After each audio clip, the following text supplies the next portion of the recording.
popping up on the Devlin phone over there. Very cool. That's cool. Good morning, anyone that's tuning in. Today we are going to continue sculpting zombies for our future feature film, Return to Shadow Valley. Return to Shadow Valley. And I'm just so excited about this movie. I haven't been this excited about making a movie in a while. I'm excited too, man. The funny thing is I think about my last couple projects, and like Bloody Bluff got postponed. So when we made it, I was ready, but I didn't have that like fire because it was not new anymore. Right. And then Slaughterhouse on the Hill happened so quick because it had to from circumstance that I feel like, and then Laughterface has been so dragged out that Right. I feel like this one, I just have that excitement, like we're doing it. This one's in like a more traditional track. Yeah, Right? Like, plan it, write it, shoot it. And I'll tell you what, scheduling it's been very tough, getting like the important parties involved. So I hope the dates planned work for you because I can't really shift it. I'll make them work. Yeah. However I can, I'll make them work, and we'll figure out. We need to have our piping hot, Cheers. piping hot caffeinated beverage toast. This is episode. This might be like episode 9 or so of Monster Mondays, right? I don't know We're how really, many. I don't know how many. Haven't missed a week yet. Haven't missed a week.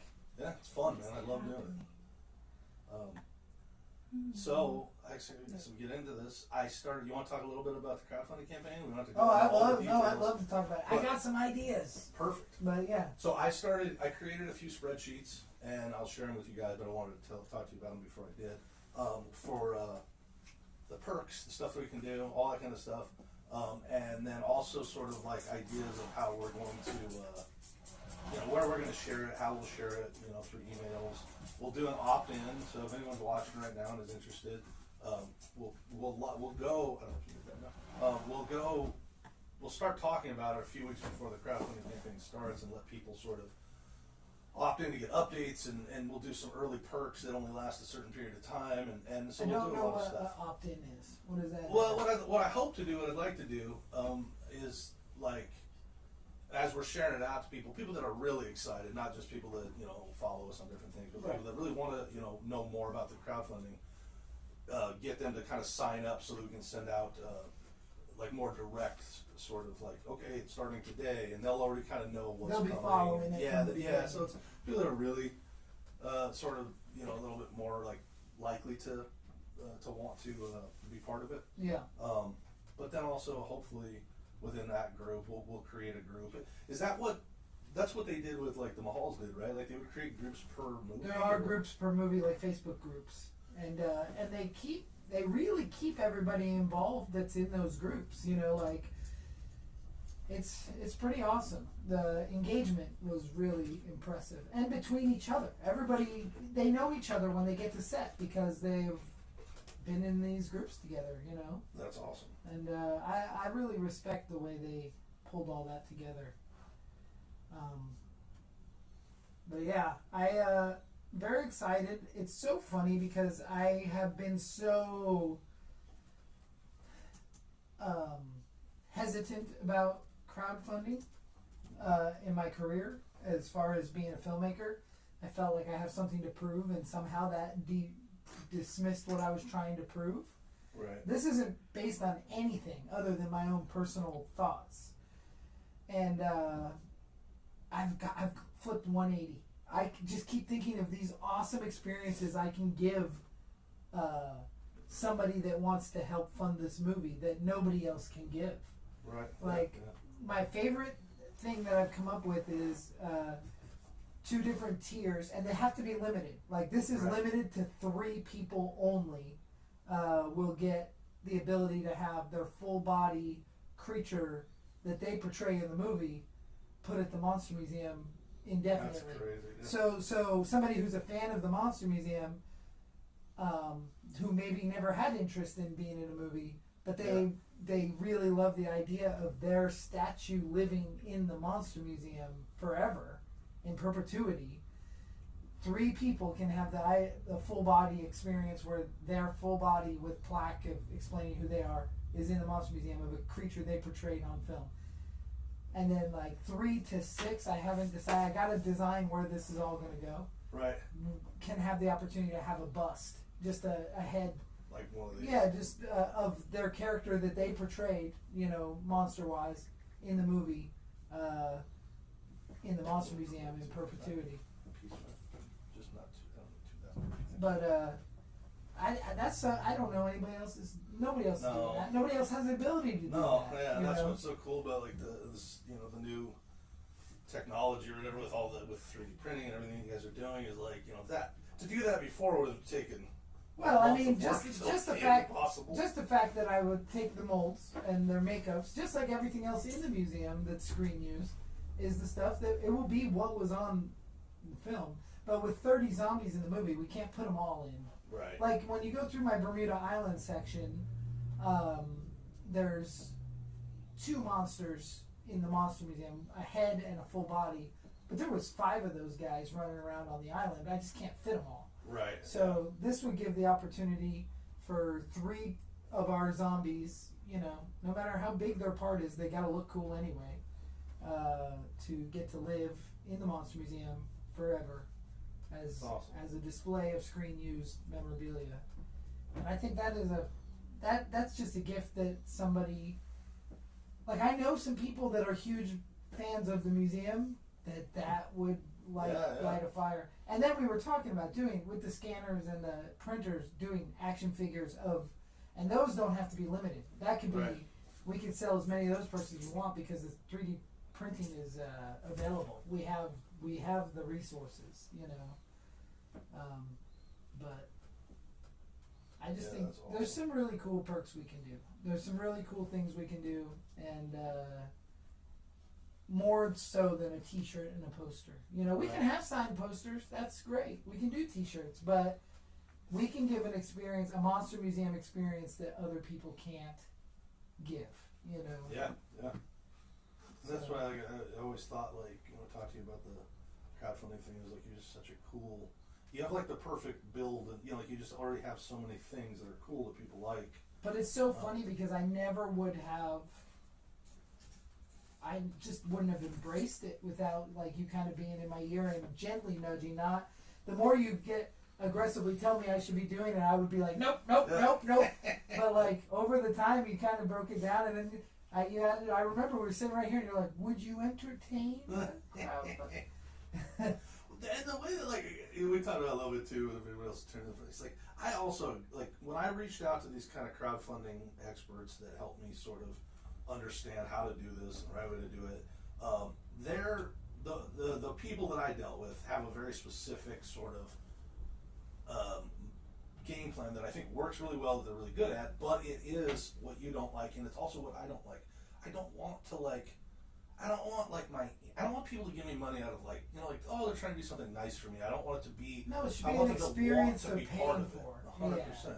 So the way that like I think about it is like, you know, if the movie was ready today, we would try to sell DVDs. We would want to sell it. You know, we would hope that people would want the things that we, you know, the merchandise, the different fun things, a T-shirt. The thing that I don't want to come off is an eBayer, you know. 100%. Oh, I can't do this without you guys. I mean, and it's true though. You can't do it without them No. if that's where you're depending on your funding coming from. Right. Which on this one we are, you know, which is tough for me because you're relinquishing control of whether or not it gets made based on how much money we raise, you know. Right. But that being said, I don't want it to be like, help me achieve my dream. I want it to be our dream. I want everybody to be involved, wanting to be involved. You know. You know, and that's how I feel about it too. Kayla, if anybody says anything, just cut me right off. Yeah, me too. Don't ever feel bad. Shut up. But yeah. So that's how we'll have it. It'll just be something cool. Like if anyone's interested, you know, it's basically selling our movie before it's. You know, And kind of allowing people a window into how we do all of this. Yeah. And Because let's talk about that a little bit. Because we were kind of talking about that as we were setting up. It's just sort of some of like the ideas of you know, you're doing a bunch of stuff and you're doing your daily log. I hate the word. I like it either. Yeah, I say daily updates. Okay, yeah. I say we're doing the daily update. But yeah, so that's going to be super cool to see this thing play out in real time, because I'll be updating every day of production, you know, pre-production, production, post-production. So people will see the amount of work and effort that goes into this Hail Mary of a movie. You know, we make our movies very affordably and very quick. And to do that, it takes an immense amount of organization and effort. So you, because you said quick, it made me think of something. It's like, we already talked about, you're planning on, you want to shoot this thing in like 5 days, is that your idea? Yeah, really 6 nights if you think about it. July 13th to wrapping the morning of July 19th. Okay. So it's the night of the 13th, 14th, 15th, 16th, 17th, 8th. No, I'm wrong. July 15th to the 19th. So I have it on a calendar. I'm terrible with numbers, but 16, 17, 18, 19. No, that's not right either. But somewhere in there. Between the 13th and the 19th. If you were to, you know, if we get lucky and we raise extra money, you know, more money than we expect, would you expand the days, or do you feel like that your days are you're comfortable and happy with what you do? Part of my love of shooting fast is that my attention span is small. So, like, I spent my whole career working on 12-day shoots. Like that, the typical low-budget movie is a 12-day shoot. If you get real lucky, you get 24 days. Right. And that means you get 2 days off usually. And that's usually on location somewhere. But my problem is, and I challenge anybody to tell me different. Anybody that's worked on these 12-day movies, by day 7, nobody wants to be there anymore. The fun has worn off. Like the excitement, you know, whatever. So I understand they need those days to finish their movie. I mean, that's their heavy dialogue or their heavy action scenes or whatever it may be. But I really strive to keep it within kind of a 1 week period. That way nobody gets bored, nobody's tired of each other. Right. You spend 12 hours a day or doing all nights. I just feel like the morale goes down that second week always, and then it comes back like the last day. But yeah, they're very director, long. it really doesn't matter either. I'll tell you what, when you're doing a 12-day shoot or a 20-day shoot or a 6-day shoot, on that last day you're still trying to pick up everything you missed. Yeah. And it doesn't really seem to benefit. I don't know where. I don't know. Well, and it's an interesting thing because it's like I feel like every filmmaker, especially every indie filmmaker, it's like they all kind of have their own little set in the rules. Yes. And then, you know, like there's, and you know, some of them, you know, it's personality things. It's also like some of it's just based on ideas. But it's weird because it's like I talk to so many people, and people that I, you know, like I do respect a lot that do really cool things.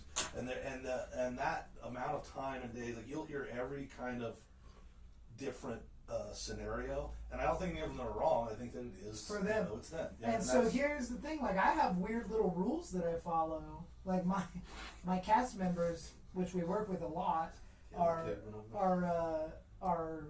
very used to it now, but they used to give me a hard time. But like we get 3 takes on every shot. Yeah. That's it. I don't do 19 takes of anything. Not an effect. Not holding hands. Not hitting a mark. You get 3. In the worst case scenario, I might go to 4 if it's something I want more than anything. But 3 takes, and I know that sounds horrible, but one of the things that I love about my art, about all art, is I love to make stuff out of what I have.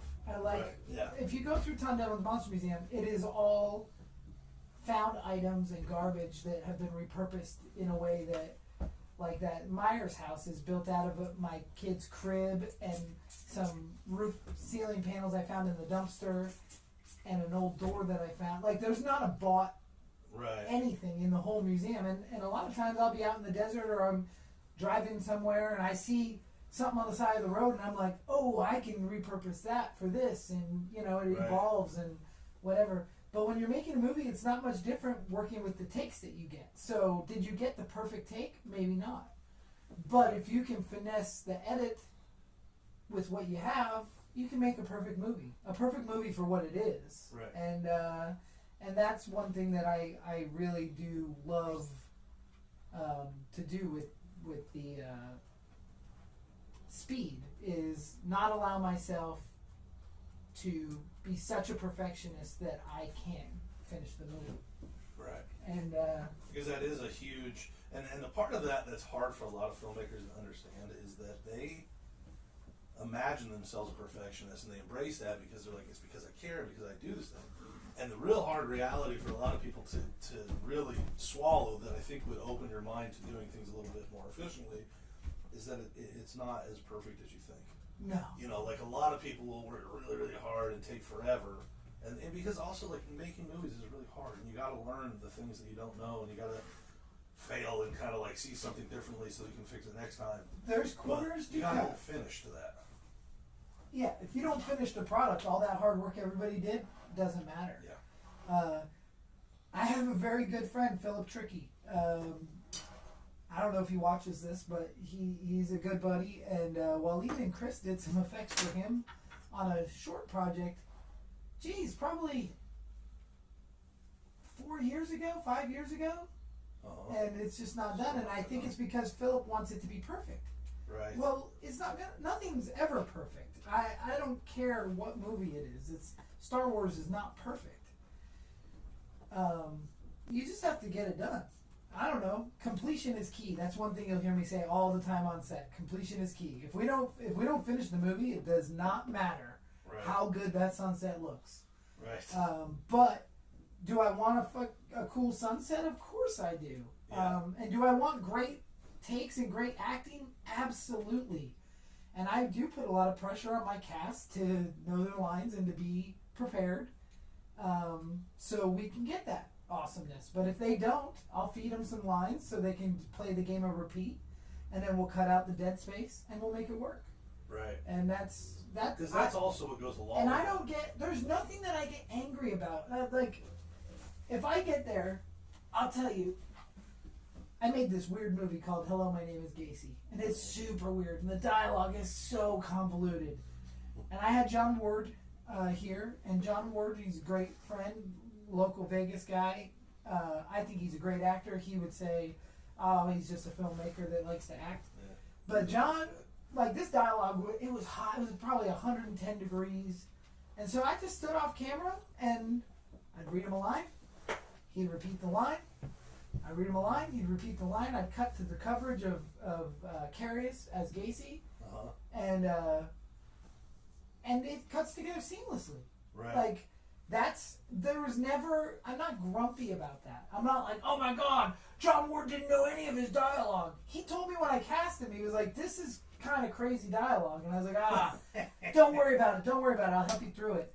And he came in, he was a player, and that dude did even though it might have gone against what he thought Right. acting was, he did it great. And I think that's important sometimes. Sometimes you got to help your cast, and when you're expecting everybody else to do it how you want to do it, sometimes you have to help them get there, and then show them a decent product so they can say, "Oh man, it worked." Right. We didn't just make a crap thing, because I don't want to make crappy movies. I want to make crap movies. It was very different. Carmela says, I love this place. Can't wait to visit again. For the ones watching, the museum is really amazing.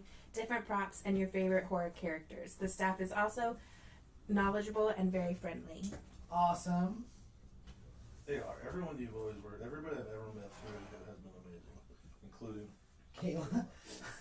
But it is cool, man, and But that's a key to making those efficient movies, and this whole business and circus we live in is surrounding yourself with cool people. Yeah. Because if you have a bunch of naysayers or a bunch of people that don't believe in the mission, oh man, you'll never get. And then sometimes there are people that believe in the mission, but they believe that you're doing it wrong, and those people don't last either. And it's like, sometimes you can prove them wrong. Like you did, you asked me on day one, you're like, how are we gonna do 20 zombies and blow up a van? I was like, you watch.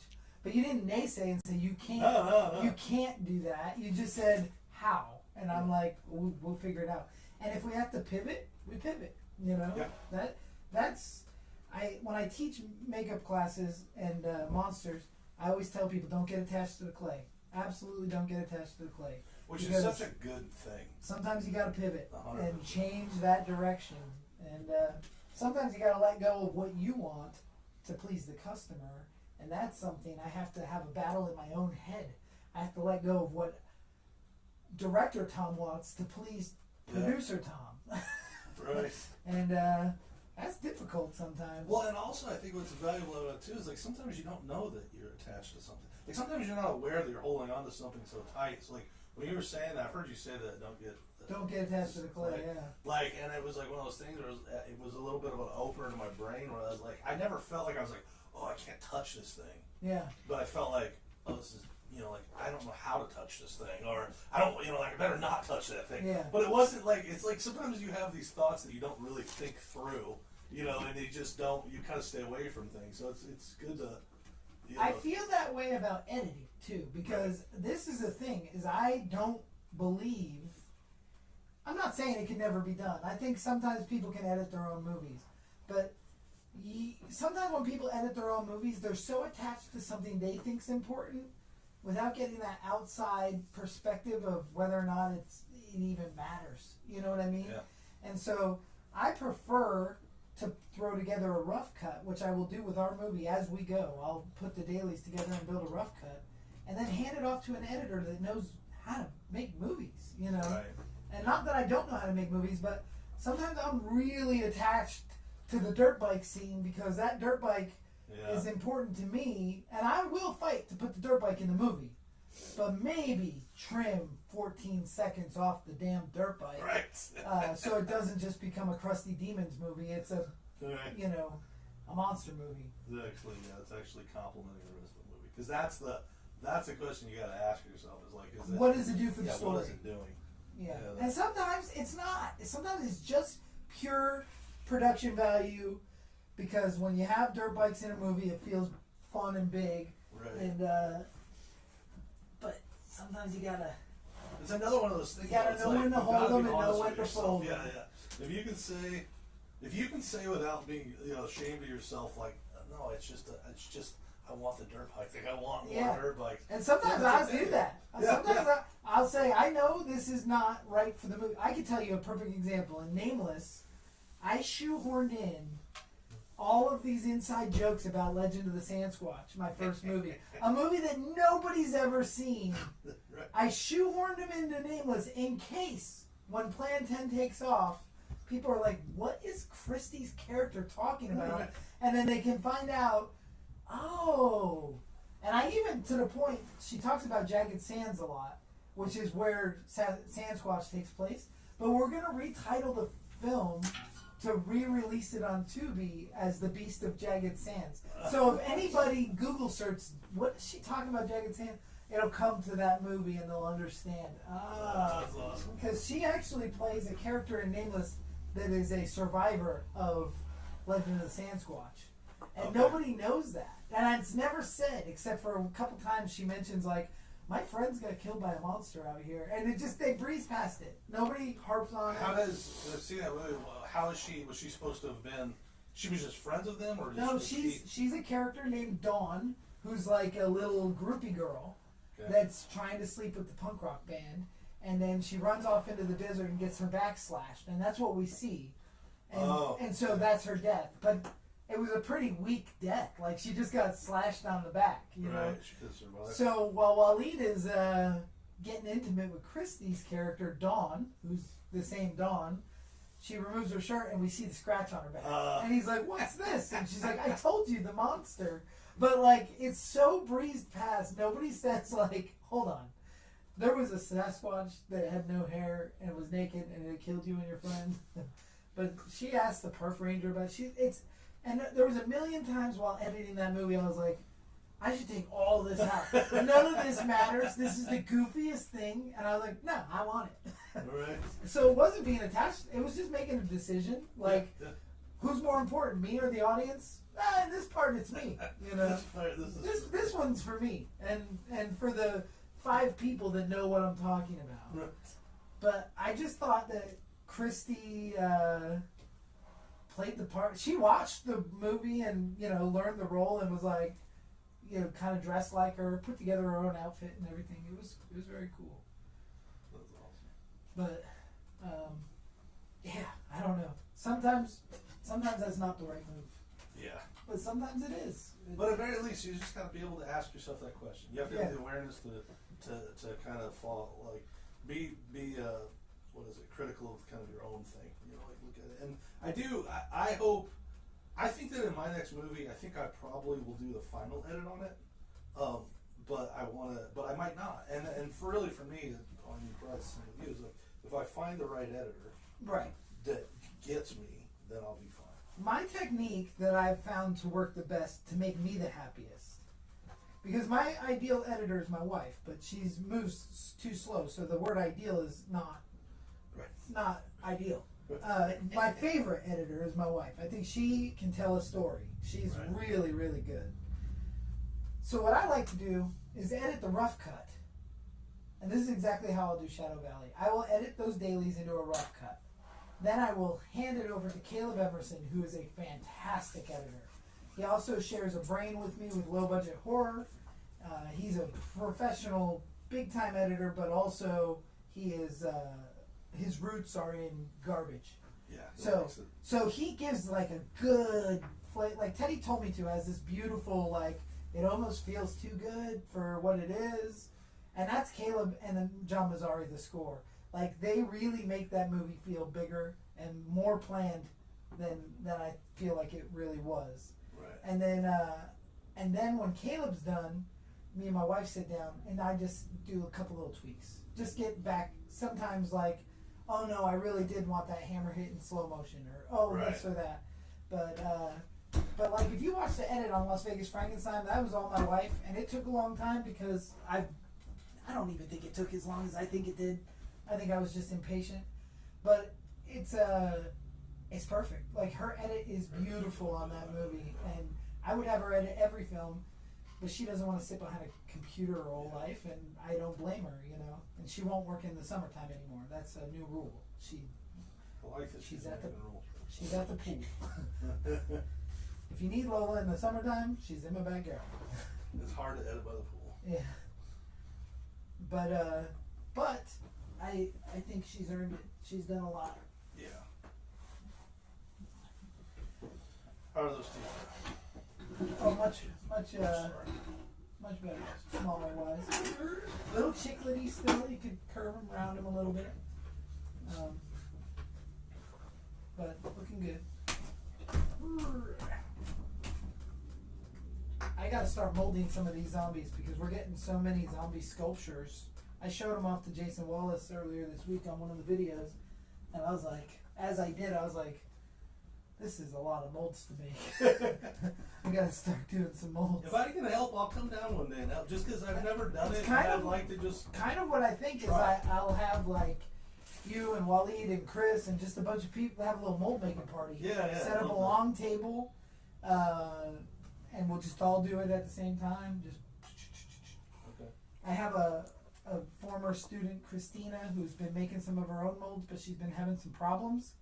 So I think she could probably benefit from coming out and helping make a bunch of molds. There's a lot of weird things that can happen with molding. Yeah, it really comes down to speed and consistency.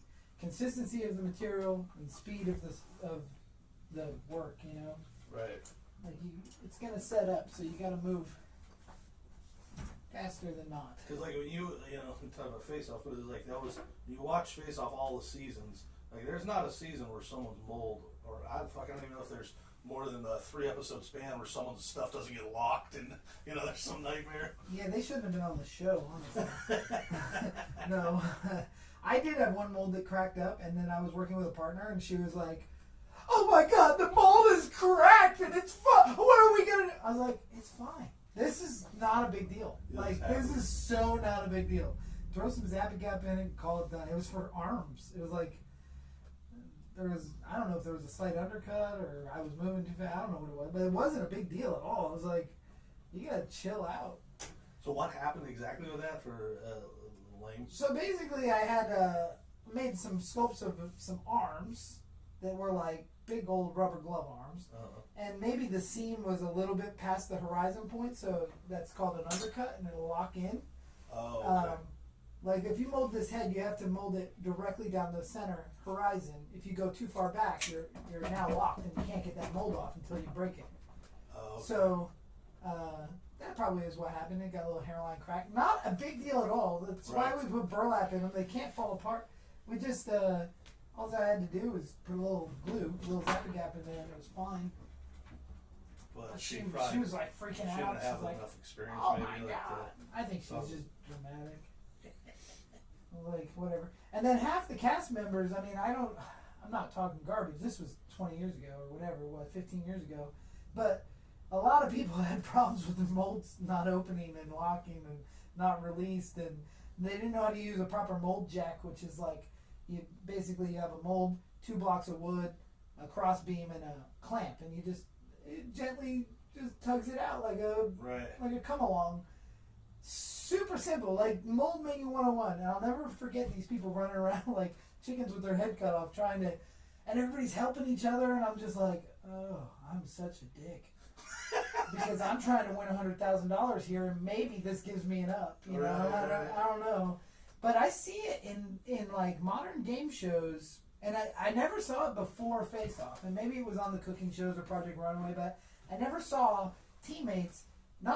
competitors help each other so much. Right. But you watch Beast Games, and they're all worried about each other. Oh, I'll never take that money. I'll do this. You have kids and a family, and I'm like, you're on Beast Games. Right. You Beast can't win. mode. Let's go. Let's get some $1 million. I'd take that money all day long. And I'd be so nice to everybody that they would never think I would. Which is funny because we were talking about this, I think, off camera one day a little bit, but it's like, those shows are so like, what always cracks me up is like how mad people get. Yeah. It's like, dude, like, they're like, we trusted you. It's like, this is a game. This is a game The show game is to that win the money. you are hopefully going to lose, in my opinion. You know, it's so strange the loyalty that they find. You totally would convince everyone you were Oh, I best would friends. convince them that I'm their best friend, and then I would just take all the money. And but now you can't go on again. oh, it's fine. They'll still. I'm a really good con artist. You're really comfortable too. Yeah. I mean, we're doing this crowdfunding. That'll be the intro to our actual campaign. Guys, I'm a real con artist. I will take all your money and buy property in Jamaica. No, that's not true. But I will say that when I'm on a game show, I'm very competitive. Yeah, it's a game. You're meant to win. I'm competitive in everything, not just game shows. Like that, even the making the movie in 5 days. That's because I'm like competing with myself. I just want to do what they say can't be done. I love Smokey and the Bandit. We got a long way to go and a short time to get there. Yeah. I'm gonna do what they say can't be done, and that's my mantra, my motto. So when you were talking earlier about the days, and then also kind of like the running out of steam, and that's kind of why you like to shoot them so fast. I like to keep that morale up. Yeah, you don't have the You don't have. experience to It's be- kind of like watching a Plan 10 movie. You don't have time to get bored. You know what I mean? And that's kind of like making them. We don't have. Everybody's like, oh, hurry up and wait, hurry up and wait. On our sets, it's hurry up and hurry up. Yeah. Just hurry up and keep going. Hurry up. Get some more coffee. Let's go. You know, it's I love that though. God, it's so fun. There's nothing more fun than when everybody's firing on all cylinders. Yeah, the cool thing about making movies is like it's like being at like a weekend camp or Yeah. something. It's like you're away from your normal life. You're all in it together. There's a lot of fun stuff that happens. There's a lot of like, it's just a good time if the person in charge of it, the people in charge of it, want to have a good time. Yeah. They aren't taking it too. It's a challenging thing. Obviously, they're taking it seriously. You're spending You gotta a lot of take it money seriously. doing something serious, That's but it's meant to be fun. It It is. should be fun. And I think that there is room to seriously have fun. Right. Yeah. And as long as we remember why we're all there doing it, because this isn't going to change the world. It's not going to be, we're not creating the cure for cancer or building a bridge that needs to be safe. We're making entertainment.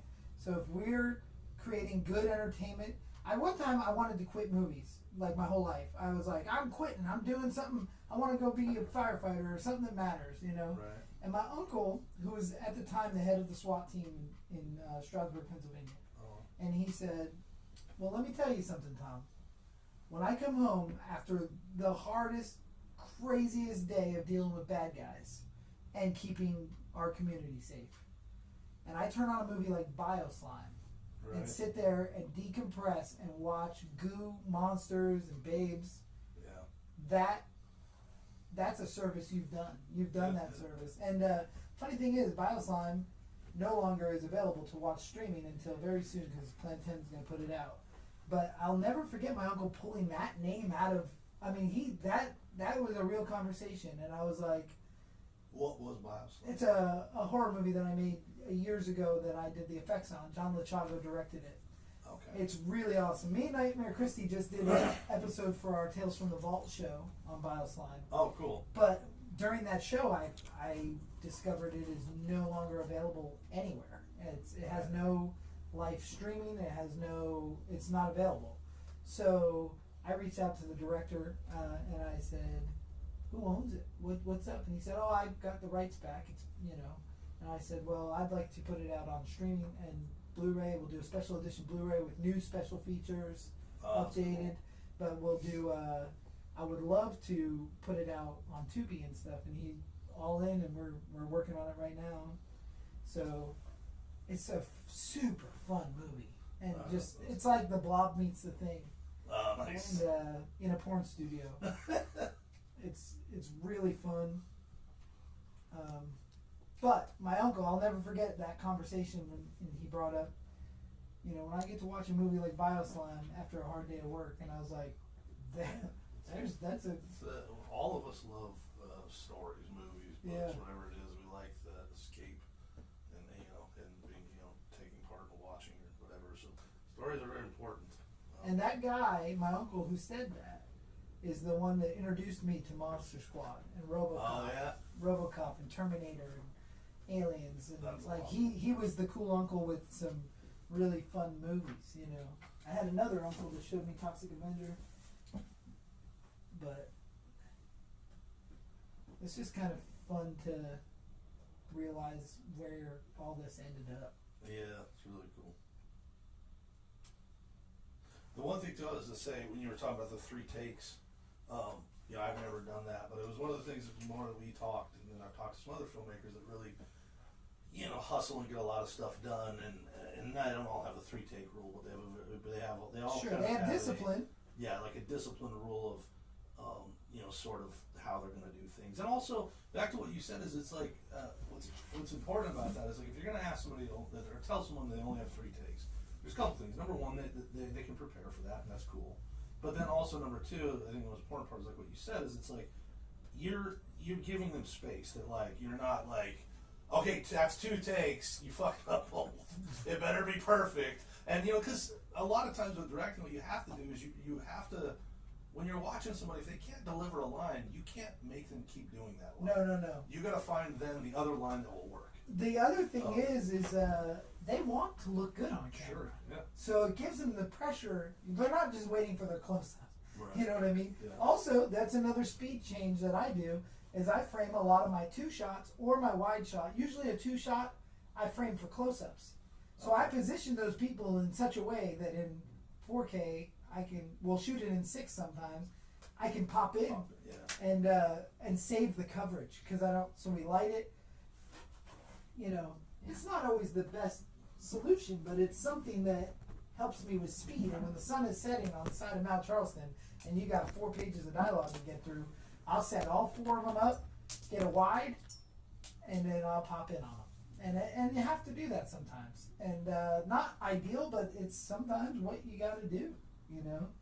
Would you be with your project? Would you? Have you ever? Well, totally see you did like shoot them in chunks, so that like you shoot a 3-day period because like. Oh yeah, like, yeah. And then that way you can maybe get more days Yeah, if you needed it. I would definitely. And when I say a 5-day shoot, there's usually a day or two of pickups. Those days are lackadaisical, not a 12-hour day, like 3 hours here, 2 hours there, one effect shot. But that's just down the road. That's not I don't count that as part of the shoot. Right. It's usually after the edit. Because that was one of the things I was thinking, like with this, my idea or my brain, the way I would do it if I was The problem with taking the main shoot and like segregating the bikers from the other guys or whatever is I don't pay for locations.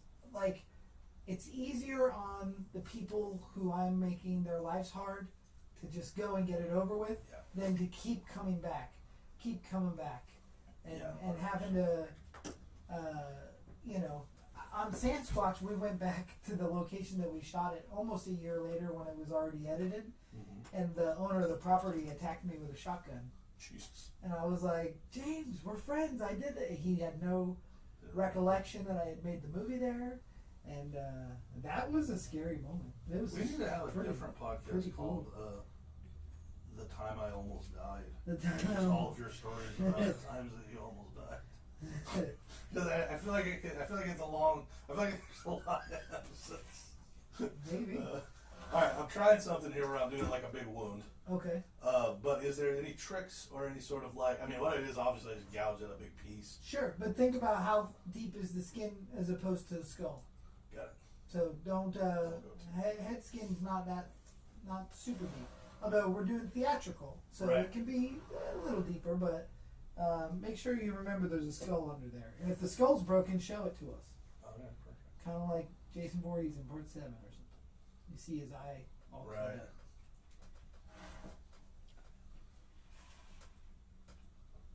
Yeah, I think that in my next movie, I don't think I'm going to do a 3-take thing, but I'm definitely going to figure out my version of it. Yeah.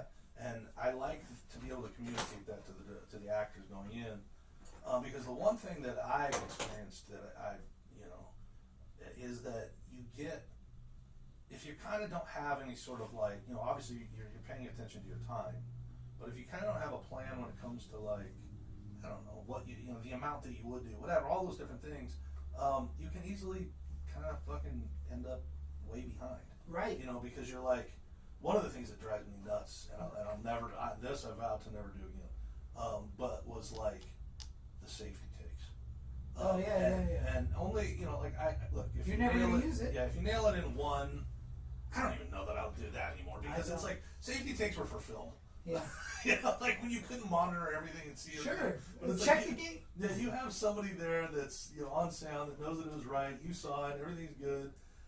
What I find with safety takes, or what my experience was, is like sometimes it's no big deal, but a lot of times then someone tries something a little different, and then you're like, oh, that's kind of cool too.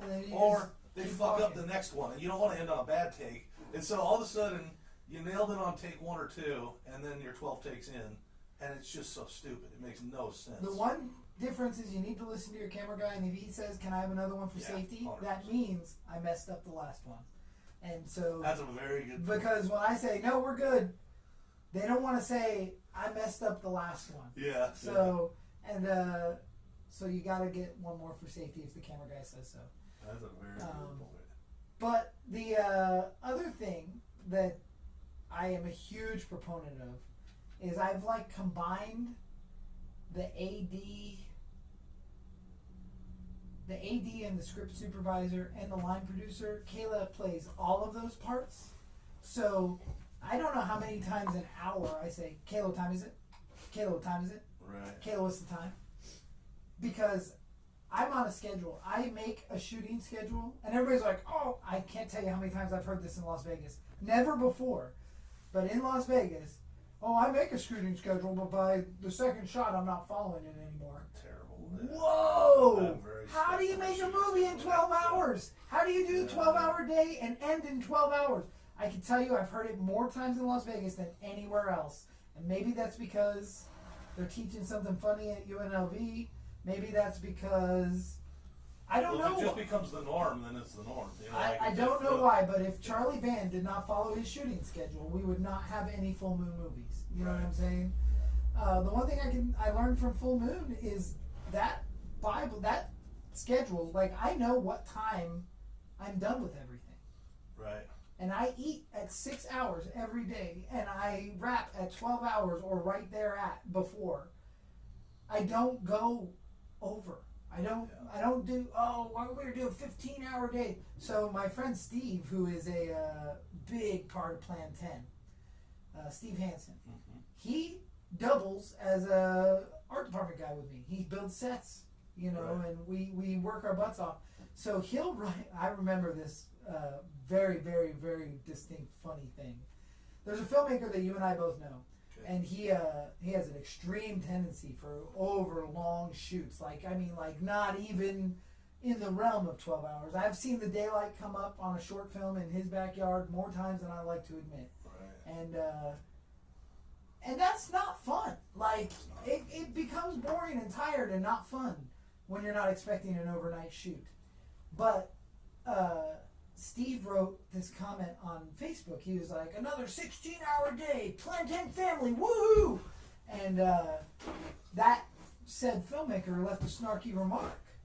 That's because Steve was here at 8 in the morning building sets.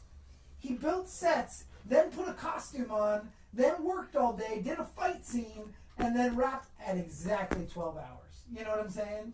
And also, like, he was on board for the whole thing. Dude, he's part of it. He's part of it. He was not a hired hand, which I've also heard a lot of problems about. Oh, you should be getting paid. Steve is paid. Want to know how he's paid? He's a piece of this family. He's a piece of what we do. You don't get paid to move your brother from one house to another. You know, it's a different relationship, and that's fine. I'm not saying that you should all work for free. I'm just saying, if you're able to ask a friend for a hand with something that's a real friend, not an associate or an acquaintance, then and they say yes, then sure, that's their prerogative. Let them work for free. It's not free. There's so much pride involved. I don't even know how to explain it. No, and I know exactly what you mean, but I just think another part of it that's important, because I think that's where some misconceptions that people don't know anything about any of this, is it's like, you're not making, you didn't make Las Vegas Frankenstein, and you're just, the dough's rolling in. Oh, you got $10 million in the bank, and you're just keeping it for yourself. It's like, us as the filmmakers that make these things, oftentimes, like, we don't make hardly anything. There's nothing. I mean, I don't know that I've ever. The one thing I can say is we paid for Bloody Bluff from Plan 10 earnings, which felt like a huge deal to me. Like, we didn't borrow money, we didn't take money, we made it very affordably, but it all came from Blu-ray sales and streaming revenue, which to me felt like we're winning. You know, that was a huge deal. But no, nobody's getting rich off of the sweat of other people. Yeah, and like, in order to kind of keep making these things and keep doing this, that's just sort of that's just the nature of what it is. It is what it is, and so. And if a filmmaker doesn't like the way that we're operating or doing something, that's okay. Yeah. Then just don't approve of it. I always used to get so mad because a lot of people locally would say negative things about the Mahal brothers, and then I'm like, those guys treat me like royalty. I don't care how they make their movie. They're very good to me, you know. Right. And also, they're another one that I heard a lot of stuff about, just people just talking shit in the world around it. But there was one of the things that I would hear a lot from people that weren't involved in it was like, look at all that money, like, and they're just pocketing all that money, but they spend their money, like they invest their money in their movie. They spend it on and and if they made some, whatever, they have to make a living. But like, it wasn't. There was like kind of a lot of people talking a lot of shit about, like, with the assumption that, like, dude, they shared a house in North Las Vegas. They weren't right. And I'm not saying they were poor or anything, but they had one car that they they put everything into what they were doing with the goal to have it pay off huge. And it will someday, maybe. I mean, they have an enormous library now, so unfortunately Michael won't be here to see it, but I think maybe if Sonny plays his cards right, it does pay off, you know? Well, and part of it's like they got to do a lot of really, really cool They stuff. got to travel, they had time, a lot of fun, and met a lot of good people, got to work with a bunch of their heroes. That's always a big deal for me. I get to work with so many of my heroes. People I had posters of on the wall are like in my films and considered my friend, and that is something that is so special.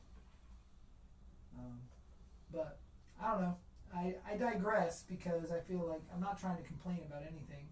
I just do think that we all do it our own way. I have a very specific way that works for me. And that shot list and schedule is so important. And the time, keeping the time. Because like you said, you'll end up getting too far into something. I can't because I'm constantly thinking about the clock. Like that's part of my process is just knowing exactly what time it is. I mean, Kayla sits there with her phone on top of the script. Being a script supervisor, but also just always there with letting me know what time. And every time we're moving a setup or doing a break, I'll say, okay, I need to be out of this by 4:35. Right. I need to be out of this by blah blah blah blah blah. And we're really pretty efficient at it. I mean, I'm gonna think maybe there's a couple times we've not really. We don't really ever go. Sometimes we wrap really early, and everybody's like, that's what I wanted to ask. my wife's like, that. there's no way. On Slaughterhouse on the Hill, I was doing 8-hour days. And my wife was like, there is no way you are making a feature film right now. It's just not possible. But we were just in flow state. It was just working. And we did. We were rapping in like 8-hour days. Oh, it was crazy. It was so much fun. But it was so hot. Yeah, what I was going to ask you about that was that I've been on, I worked on a movie, I worked on a couple like this, but it was where like you're way ahead of the day. Yeah. But then like the director's like, oh, let me fuck around now for a while, and that drives me goddamn nuts. No. Where it's like, dude, you're looking at it, you're like, holy shit, we're we're halfway through everything, and we're only 2 hours of the day. Things are just going well. It's like cool. Look, if there's things you want to explore that you didn't think you get to, that's perfectly fair and really cool. But also like letting people get an early out is fucking amazing for morale. And so like don't just fuck off time because you're. The crazy thing about that, to me, is if you had a shooting schedule, that doesn't exist. Right. Like, I don't know. I'm really disciplined about like what I see in my brain is what I'm trying to make, and if it's not written down on my list, it's not part of the movie. Yeah. And there are some times that I'll leave some stuff like coverage off. I'm like, all right, we're gonna have this conversation. This shouldn't take us more than blah blah blah. But if it's a coverage on a train and I want the train to look cool, I need to storyboard that. I need to know what those shots look like. But I don't know, man. I think it's a creative challenge. Like the fact that we're creative people and being, it's like you can just get carried away being a little too creative at times when you think you have. But I think that it's just a good thing to like be aware of and say like don't. What it comes down to for me is those steps of sculpting that are posted on the wall. You can use that for everything in life, including making a movie. Yeah. And so it doesn't give you the ability to kind of mess around and find something. To lose your roadmap a little bit. Yeah, because that's the problem. Because if you're doing it to the process, then you're holding yourself accountable for what the process is, and that will get you to the end of the day every day, which will get you to the end of the movie, which will get you to the end of the edit, which is why I get so mad at editors that can't finish the edit because they're clearly not following a process. Right.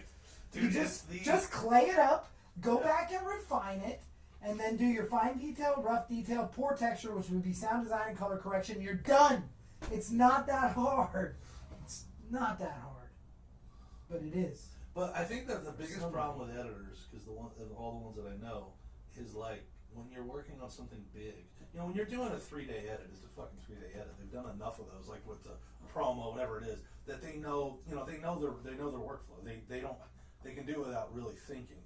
But when you jump into a feature film, it's like even if it normally takes you X amount of time, everyone's different. Everything's different. The footage you're gonna get. There's so many different things. So it's like you have to have a schedule. You have to make a schedule for yourself. You have to have a And schedule. I can't tell you of the people that I work with, even with our company. Like when I get to talking to the edits, it's like it's the same fucking thing every time. Oh yeah, we're about to get into editing right now. You know, I'm like, well, so when's the plan? You know, what are you? Oh, I think we'll have something done by probably mid-fall. I'm like, do you have any idea how like how much room you're giving yourself to fuck around? You know, like, and not because it might not take you that amount of time. If you said to me like, so we have, you know, the rough cut schedule X and blah blah, you know, and you laid it all out for me, I would say, oh, cool, that's cool, mid-fall. But there's not an ounce of thought to it. There's not an ounce of like, it's like once post starts, they are just like, you know what, I'll be able to do this. Don't worry about it. Like, I'll get through it. It'll be easy, and it's not fucking easy. It's not. Like when you sit down. My experience when I edited my movies, both times, even my shorts and stuff, is like, you know, you're so excited. But you jump in there, you start opening everything up. It's not real fun work, like sifting through everything, putting it on the fucking time, and also it's You so know where raw. else 3 takes helps you? Yeah. You don't have to watch all that footage. And also, part of the, and I don't mean to cut you off, but part of that shooting those 3 takes is they finish the third one. Kayla, circle number 2. Kayla, circle number 3. Put a star on number 1.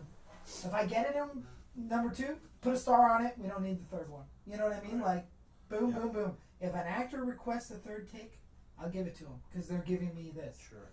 But yeah. And that's what that like being that sort of clean and organized. That's what it allows you to be able to give those, you know, to give your people what they want. Because that was another thing that I realized about myself was like I was trying, you know, because everybody is working for free or not nearly what they're worth. Sure. And so it's like I want to over kind of compensate in a way where it's like, you know, I want to make sure everybody's having a good time. But sometimes I realize that it was like the stuff that I think that I'm doing is leading to other problems that you know, that it's my responsibility to make sure aren't happening, which is like a day going longer than it should. Right. Or, you know what I'm saying? And that's where it's like, you know, if someone wants to have an extra take, like absolutely I'll give you an extra take. But, you know, when that thing of like let's do one for safety, or that was great, how about one more? It's like, no, it's done. No, I knew great. it was done. Yeah. I assumed that the actor wanted one more, but I actually didn't ask the actor. You know, and I just was trying to be too nice without even really thinking about what I was doing. Right. And then, you know, now it's later, and you know, I'm pretty. I've always I try to stay really on schedule. I don't really. I'm pretty. That's good. Efficient. I think it's very important because it all comes down from the top, and the leadership is the director. If the director can't stay unfrazzled and on schedule, then you're gonna lose faith of a lot of people on your crew. And you gotta lose confidence in yourself too. Like if you have any decency and awareness, like you're gonna realize that things are kind of unraveling. But I think that I don't think that I am the answer to low budget filmmaking. I don't think that my way works for everybody or anybody else other than, you know, whatever it is. This is how I do it. But because I have found this like thing, and it's also part of finding directing as a career, when I go to work on other people's movies as an effects artist, which I don't do often anymore because of this. Right. I feel like I'm watching somebody else play video games. Right. I'm just like, I have no patience. I can't stand there. It's not how I would do it. It's a very funny thing. I think I have found my calling as a low budget horror director, and I think that was always my calling. I just gifted it to my wife because she went to USC Film School and wanted to make movies. And I was like, I want you to make movies. And I kind of like forced her into the horror world. It wasn't her thing. No. She didn't know DIY filmmaking. She went to a big movie school to learn to make movies like Titanic with giant crews and 2-year schedules and whatever. Was she in the early stages of that? Was she on board, or was it kind of tough to get her on board? She was on board because she was being introduced to something that she didn't know. She didn't know what trauma was. Right. She did not know make your own damn movie. She knew this collaborative art that was run by corporate measure. You know what I mean? So our first project ever was a movie called Plan 10 from Inner Space. It was an unofficial sequel to Plan 9 from Outer Space. Hence the name Plan 10 Pictures. and it was about two aliens that had gone back in time to kidnap Barbara Bush to prevent the birth of George Bush Jr. And they fall in love with her, and they were not able to destroy. They had 10 plans of trying to kill Barbara, but they couldn't do it because they each individually fell in love with her. That was a test of, like, that's when me and Lola learned how differently we work on movies. I didn't give her the time to write a script. She was gonna write a script, and she had like 2 months or a month or something. And then when the shoot date came and there was no script, okay, we're improvising it. Like I didn't just not make the movie, you know. And this isn't. I hadn't made movies before. This was my first. I had tried doing another thing called Crude Awakening. That's a movie I will make someday. But we had shot it out in the desert with a director named Michael Lucieri. It did not turn out at all. He couldn't get a shot off. I mean, we spent a whole day and got 1 or 2 shots, and we just couldn't do it. And I was producing, and I did the story. I wrote it.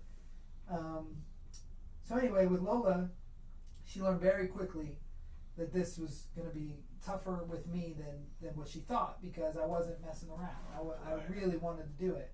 So then we wrote Legend of Sasquatch based on a script I had started in 9th grade, and she finished it up, and we wrote it together as we would drive across America working on other projects and stuff. And Sasquatch might have been the funnest time she ever had making a movie. I don't know. She was she's such a good director because she had real training. Right. So I work with like all these bullshit directors. You know, not that there's anything wrong with them, but they came from Indiana. They have no training, whatever it is. But Lola was like, she could talk. She could get what she wanted, emotion and stuff. Right, and right. We're making this cheeseball movie with this like fine wine flair. It really shows through, and she developed a style that way by being really good at the parts that don't cost money, and then me being really good at making a lot out of no money. And so I don't know. I gave up the idea that I would be a filmmaker as far as a director or a producer. I mean, I produced for her, and that was it. And I was just the effects guy, and she was the director until Teddy told me to, and then everything changed, and I was like, whoa, this is the most fun I've ever had in my life. Then Teddy told me to think. Did you tell me? Was she supposed to? I wanted her to direct it because in my world, she's the director, I'm the effects guy, producer. Right.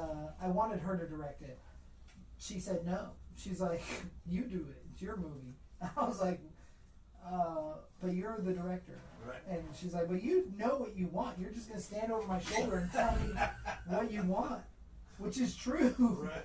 And so I directed it, and she helped write the script. And she put some really good, she's really good at that stuff, and she helped edit it, but I directed it. Originally, out of insecurity, I asked Waleed to co-direct it with me. Right. I said, let's do this together. And that lasted about a day. And it was not for any fault of his. I'm just fast. Right. And I know everything I want. I don't have to think about, I don't sit there and think about, how am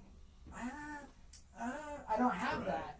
Right. Like most filmmakers are trying to figure out how they're going to frame that shot. I figured that out yesterday. Like, right. I know how I'm going to frame it. I know my location. I do location scouting, and very rare for me to not know how to shoot something. And if I don't, I ask Corey or Gary or whoever's shooting. I say, all right, how do we do this? Right. And if they don't have an answer, I'll tell them. But, usually if I need a little advice, I just ask. But Lola didn't want to do Teddy Told Me To. And so she hasn't directed a movie in a long time because we have kids and stuff. And I think she's waiting for her return. I think her return is going to be something magnificent. You said earlier, like the horror thing. What would be a movie you think that she would like? What kind of genre would you think she'd most? Well, I do believe that the next thing she's going to do is a theatrical play. Oh, cool. A musical.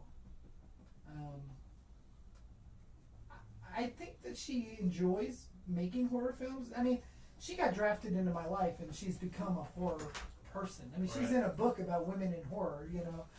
She's been written about in Fangoria multiple times. the thing is I feel like if she could make a romantic comedy, that's where it's at. You know, Yeah. she's really funny. Even doing like a sketch comedy thing would be really funny to see. She loves Saturday Night Live and things. Yeah. But seeing her do something very, she's great. She wrote this awesome script called The Guard. It's about color guard, and it's kind of like Buffy, like they're fighting demons and saving the town, because she did color guard in high school, and I think that something like that would be brilliant. But you know, only time will tell what she does. Does she ever say that, like, does she want to direct again, or do you think that, like, is there part of it that doesn't want to? She never talks about it. Like, she's not like, oh, I wish or I could, or she knows better than that, because if she did, I'd be like, let's go, we're gonna do it tomorrow, we're doing it yesterday, we're already doing it. But I do believe that she does think that she was wrong when she was young, that her time wasn't then, her time hasn't got there yet. Right. She still has time to make great. She really wants an Oscar. She wants short form Oscar, or short, you know, I don't know. Yeah. Some shit that she would think that I'm not supportive of, which I am totally supportive of, just not for me. And I think that she has that kind of in her. But I think she's definitely coming into her prime as far as confidence that she never had before. And that will help her in whatever she wants to do with. I just need to not be as much of an influence, because I'm really convincing to most people. Right. Like I can You're a charming talk guy. a blind man out of his dog. And like we said earlier, we're gonna do a crowdfunding campaign. But I was proud of her for saying no on Teddy. Yeah, that's cool actually. And it's awesome because it turned into you finally doing it. Yeah, and now it's unleashed this beast that can't stop. Now she's like, I wish I would have just directed Teddy. No, you know what she wished? I don't think she wanted to direct Frankenstein. I think when we were talking about doing a sequel of it, The Bride of Las Vegas Frankenstein, that's something she could really get behind.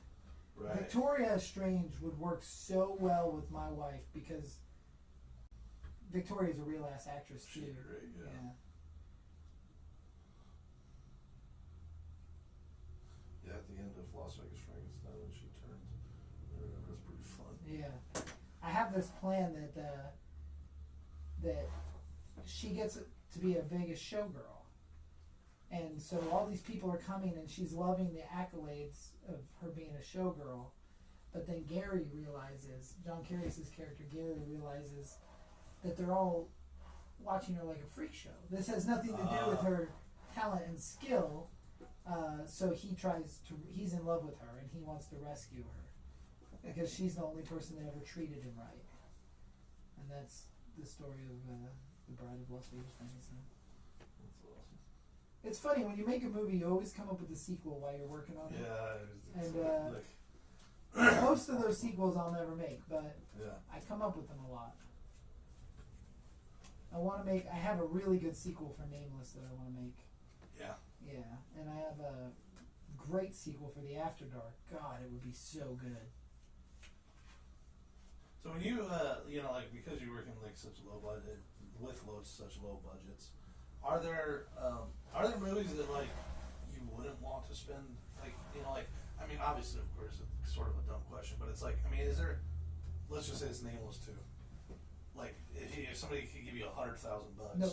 Yeah, Not for that movie. Yeah, that's what I don't need it for that movie. Right. Well, explain Well, that. Kind of like, I guess Nameless 2 is not a good example, because if I had $100,000, Nameless 2 is a road movie. It would afford me a further trip. Like, I have it planned from here to Tonopah, but like we could go really cross country if we had some money. You know what I mean? Right. My friend Mike Pfeiffer just made a road movie that's called The Casanova Killer, and he did all the way across country from North Carolina to LA, and it's awesome. And he's a low budget king, and he did it on a low budget. But Nameless, $100,000, that could be pretty decent. Teddy Told Me To Part 2 needs about half that, like $60,000, and that's based on what I'm pricing the cast at. Like I gotta pay people. Yeah. And then, but like I was gonna try to do this movie, The Tomb. I have this really good script for a movie called The Tomb. It's a mummy movie. And I had spoke to an investor who wanted to give me $50,000 for it, and I said I don't need $50,000 for it. If you give me $50,000, I'll make you 2 movies. Right. And he wanted star wagons. He wanted to rent locations, and I was like, that's not this movie. That just muddies. You get too much money and you utilize it in a way that you're just muddying the production. Like there's too much going on. Well, now you got to deal with the star wagon delivery, and then you got to deal with the, whatever the damages are incurred and insurance stuff. And I'd rather just make a movie with my friends and put them up in my camper trailer. Right. I don't know. I don't need. Because that's just what you enjoy. Yeah, it's that punk rock filming. And I told him, I said, there's a difference between the Ramones and Soundgarden. Soundgarden's not an indie band as much as they want to act like they are. Right. But the Ramones are, and that's what I do. And I'm not saying the Ramones are bad; they're legendary. Yeah. I just like simplicity, and I like to work. I do like to have celebrities. I like to put celebrities in my movies. I'm a collector of my youth, like my childhood. I got Eddie Furlong's phone number in my phone, and I am just waiting for the right movie that I can say. So, Nameless 2, Eddie, I got $100,000. Right. What's it gonna cost to have you on my movie? You know what I mean? Right. He don't like horror movies. He's not doing it for fun. Right. He's doing it for a paycheck, and I want to pay him to be in my movie. And I've got a couple people that I've been waiting for the right opportunity, but I'm not just going to ask him to be in anything. It's got to be the right part, and it's got to be. I have to have the money to pay the actor. Right. But like, not that I don't want to pay my camera guy Corey Clear, but he's in this. He's part of this. Right.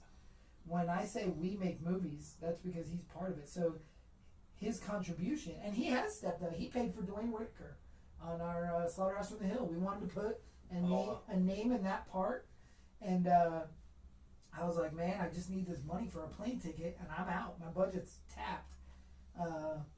And he goes, I'll pay for the plane ticket. And I was like, done. Dwayne's in the movie, and that is a real, Slaughterhouse on the Hill, you haven't seen it yet. No. It's a real little movie, but it's got, Dwayne Whitaker's, he's the pawn shop guy from Pulp Fiction, but he's also in all the Rob Zombie movies. We're talking about a force of acting. Like, this dude can. Right. So he takes this little movie and then suddenly amplifies it by having, like, some real ass talent around. I'm not saying that Ashley and Steve and those guys aren't talented, but they were taking some notes. You know what I mean? Yeah. Ashley had a really good experience acting with Dwayne because Dwayne gave her cues and played off her, and but he thought what we were doing was insane. We went and shot a scene at the local football game, and I bought everybody tickets to go in. I brought my own mascot costume that's not of the football team, Man. and then Here in the town? Yeah, in Boulder. And we shot a whole scene at the local football team using their real patrons as extras. It looks huge. And I'm running around in the crowd and working them up as this war pig, and we're the Boulder City Eagles. We made it the same colors, but it's not the same. And it was You were wearing the costume? Oh, yeah. Yeah. And Dwayne has talked over and over about how insane that was. No permits, no permission, no nothing. Just show up and make our own movie and at a high school thing in football Las game. Vegas Frankenstein. Oh yeah, we did that down on Fremont Street. But the difference is with Fremont Street, there's crazy shit going on all the time. You can get it. We blend in. The best is there's a photo of Steve down on Fremont in full Frankenstein regalia, no shirt on, autopsy scar, full head, and he's standing next to a picture that's like no bottled beverages, no weapons, no masks or costumes. I love that photo. Someone says, I know it's against your nature, but maybe if you hit the brakes before you completed the first movie, you could work the sequel into it. That is tough. The hitting the brakes on anything is tough for me. That is against my nature. But I will say that doesn't mean it's wrong. I mean, down the road, I think that could be a really, like, building. Well, here's the thing. I have shots for Teddy Told Me To Part 2 of my daughter that we did preemptively, knowing that we're going to make the sequel. Right. So I have a whole cool scene where the mask is handed over and Teddy's dying on a couch, and like we shot that all for the sequel that doesn't exist yet. Right. So, I mean, I do get started with the end in mind. I just, you know, gotta get there. The post-production is what has screwed me up more than anything. I just didn't realize, and I talk about it till I'm blue in the face here, and I don't need to keep going, but I just didn't realize I wouldn't find an editor locally that could keep up. Yeah. And that's a shame. Because I think what we're doing is fun, and I think it has legs, and I know right now there's not the money to make a career. But the reason Corey and Steve and Kayla and all these guys are here rallying is because they believe, like I do, that Plan 10 will be full moon. Right. When we hit our 10, 15, 20 year anniversary of Teddy, we're going to have a mountain of product, and it's Right. going to catch like fire. And be very collectible. That's the key, is to get it collectible. So, we'll get there. And then all these people watching will be like, I remember when he said this. Chris said you just gave a big spoiler. No, the title of the second movie is Teddy Told Her To. So we don't. Teddy dies. It's not too big of a spoiler. We're all gonna know it's a girl. It's not quite the whodunit I wish it would be, because I love the title Teddy Told Her To. By the way, your title for Return to Shadow Valley. Yes. So I was, because I was calling it Shadow Valley, Yes. and then you were saying like, you like the idea of like kind of the fun.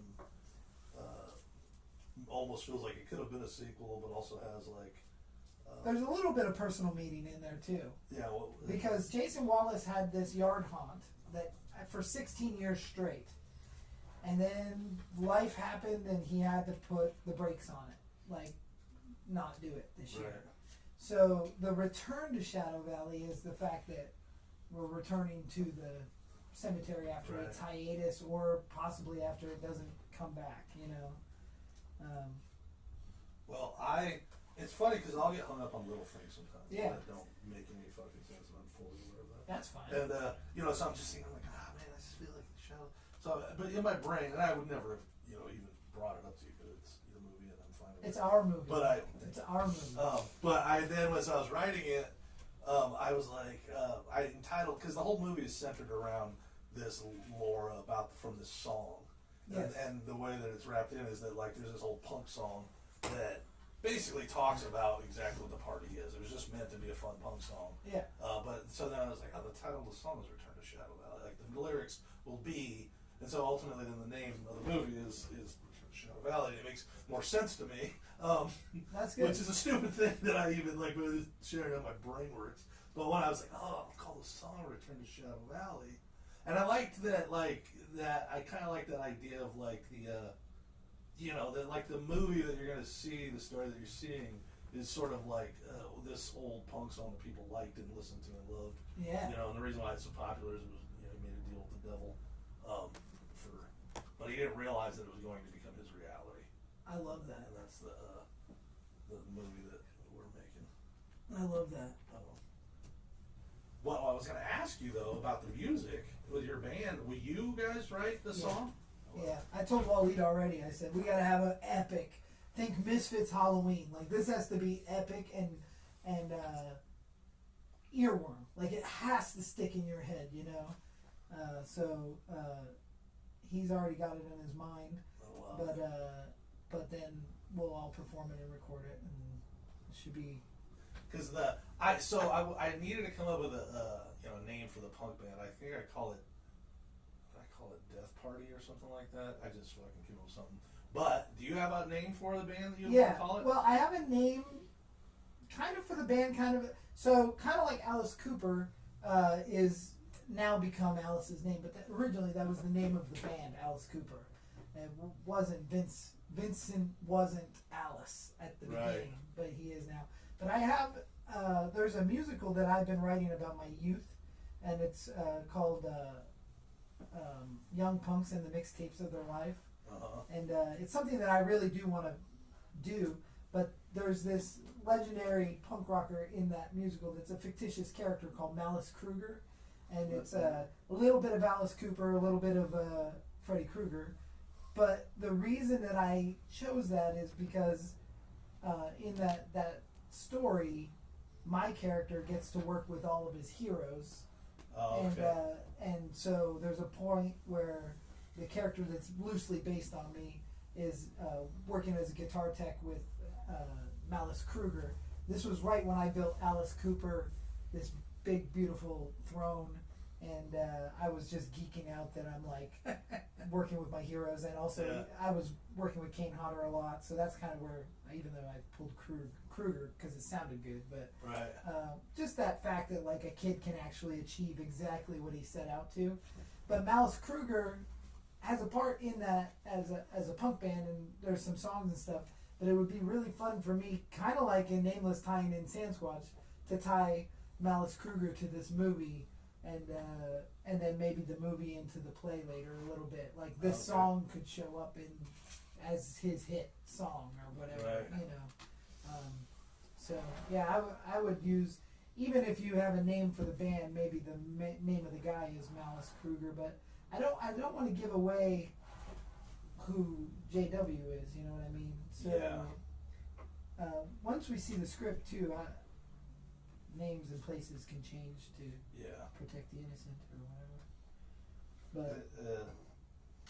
But the whole JW thing, I mean, obviously there'll be a lot of people that hopefully see the movie that don't listen to us talk about all this. I am okay with spoilers. Okay. The funny thing in life, I hate spoilers. I will not watch trailers. I will not listen to a spoiler. But when it comes to my own movies, I will show it all in the trailer. I'll put it online. This is a picture of the creatures from this movie. Because like the Monster Museum, I think that's what sells it, man. People want to see that stuff. If we don't, you said the other day, not the other day, but during the Sin City Horror Fest, you were like, you need to make trailers that show the campiness that goes in your movie. Because I don't ever have the goofiness in the trailers. I'm always selling it as this real serious thing. Right. And then meanwhile, there's some stupid. And that's what I love about your movies. Is I like. But you know what's funny about that? My wife makes all those trailers, so she keeps it real serious. Right. Well, and it doesn't take a lot. It just needs, there's like one or two of kind of like the peek under the hood of like, oh, this is fun. This is like, because that's where like. I forget when you used an example after watching Bloody Bluff, and I can't remember what it was. If it was something to do with the witch or something to do with something. Right. Well, even Jason, I don't remember exactly what I said either, but I like Jason Wallace's character is fucking the shock. And there's like there's lines that are like just hysterical, and they're sort of like obviously fun. But what's funny about some of those movies is like there's a lot of people that like they go into it thinking like, oh, this guy, like this sucks because it was meant to be. It's like, no, it's exactly what it was meant to be. You just didn't understand what it was meant to be, or you don't like what it was meant to be. Right. And that's like earlier when you said you don't want to make crappy movies. What'd you say? I said I don't want to make crappy movies. I want to make crap movies. Yeah, but it's like it sounds I don't know. Some people don't know the difference. But it's like, it's being really aware of like the genre, the subgenre, or the type that you're making. Yeah. And that's what you want to make, and that's also part of the reason why you're like, I want $1 million to make this movie because. The stress of being responsible for that $1 million. I'll tell you what. We had a co-producer on Waleed's movie, and because of the time it took to finish Waleed's movie, I was miserable for months because I feel like I owe Jeremy something. It's like couldn't have made the movie without him. Couldn't have done it. We went in 50-50 on this movie. I needed his assistance. We've worked together a couple times. We don't know each other super well. And he entrusted me to give him a finished product based on what I've done in the past. Much like you have. And so then when I wasn't able to give it to him, that's super stressful, and we're only talking a couple $1,000s. Right. If that was $1 million, I'd commit suicide. Right. Too much to bear. I don't know. I would never commit suicide. Yeah. And the worst part is because I couldn't commit suicide, because then I would think that guy has to go the rest of his life knowing I quit and didn't give him his money. I have to give him back his money. And I'm a firm believer that, like, God, man, we have to achieve. That part, though, you saying that too, is I want to go back to that. Is like that's when some people are listening to you talk and like, oh, you don't want more money. And like, one of the things that I think you weigh in, that I weigh in, and I think everyone who's a filmmaker should weigh in, is like it's awesome if someone would give you $1 million, but you should give a shit if they could get $1 million back. I care. Like I care. you need to care, even if Because, they're, you know, like, because I want that $1 million the next time. You know what I mean? Yeah. Or whatever it is. So if somebody gives me, like Jeremy Hirsch, a couple $1,000, and I give him his money back, right. or I'm on the road to recovery, I don't feel awkward saying, "Hey man, we're doing this again. You want to be involved?" Yeah. But if I haven't given him squat back and he doesn't feel important, then I can't. That bridge is burnt. You know what I mean?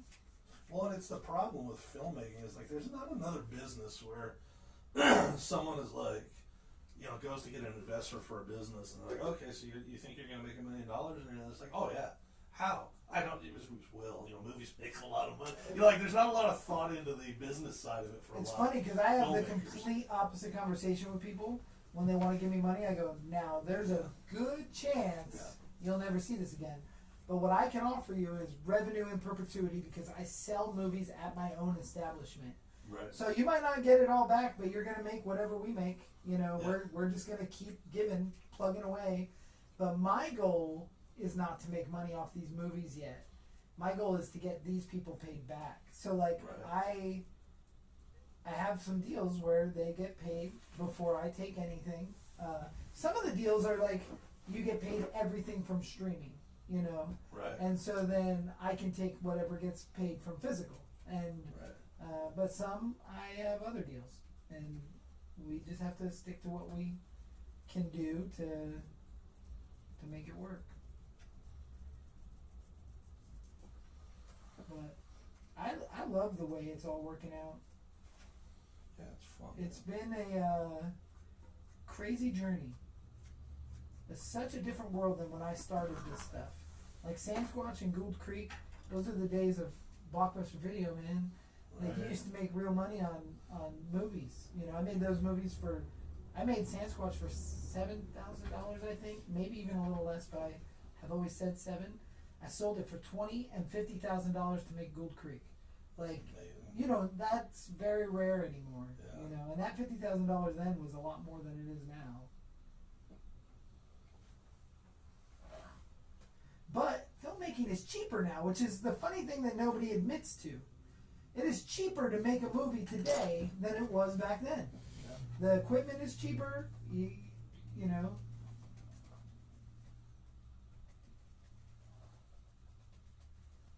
And also, it's like any other art. It's like you gotta just keep doing it to get better at it. Yep. So like waiting for all that or gathering a bunch of money to spend on your first shot is not probably a great idea. Yeah. Or your chance of success is not going to be as good as you'd think. But I think that there is a movie. If somebody wanted to give me $100,000, I've got that movie written already. It's my adaptation of Princess of Mars. It's a new instead. Yeah, I mean, the only reason I haven't made that movie is because I don't have the money.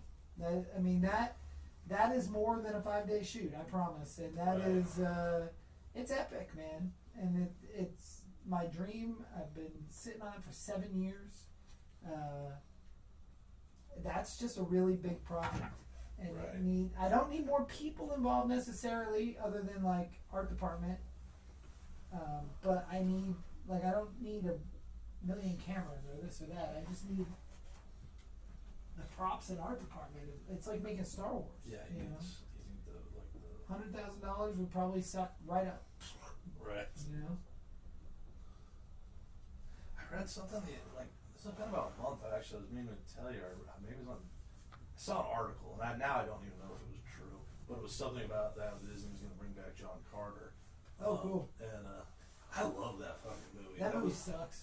Do you like it? Well, I'm a huge love fan. that I'm a movie. huge fan Yeah. of the source material. That movie's terrible. Yeah, well, you're not. I'm not. You're not the only one because that movie didn't do very well. But what I will say is that story, that Edgar Rice Burroughs story, is responsible for all of sci-fi.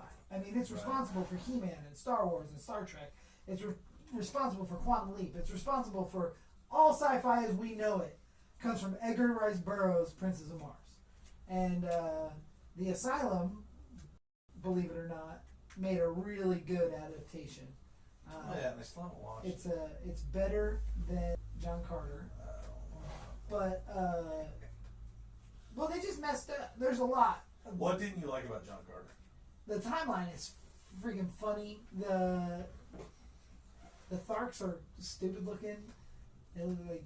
Yeah. I mean, that's like Frazetta art masterpiece they had to pull from for costume design, and they didn't. Right. I don't know. I just feel it's just so lackluster. I love Taylor Kitsch or whatever his name is. Is that his name? Yeah. I love him as Tim Riggins in Friday Night Lights. Not John Carter. No. Not at all. John Carter should have been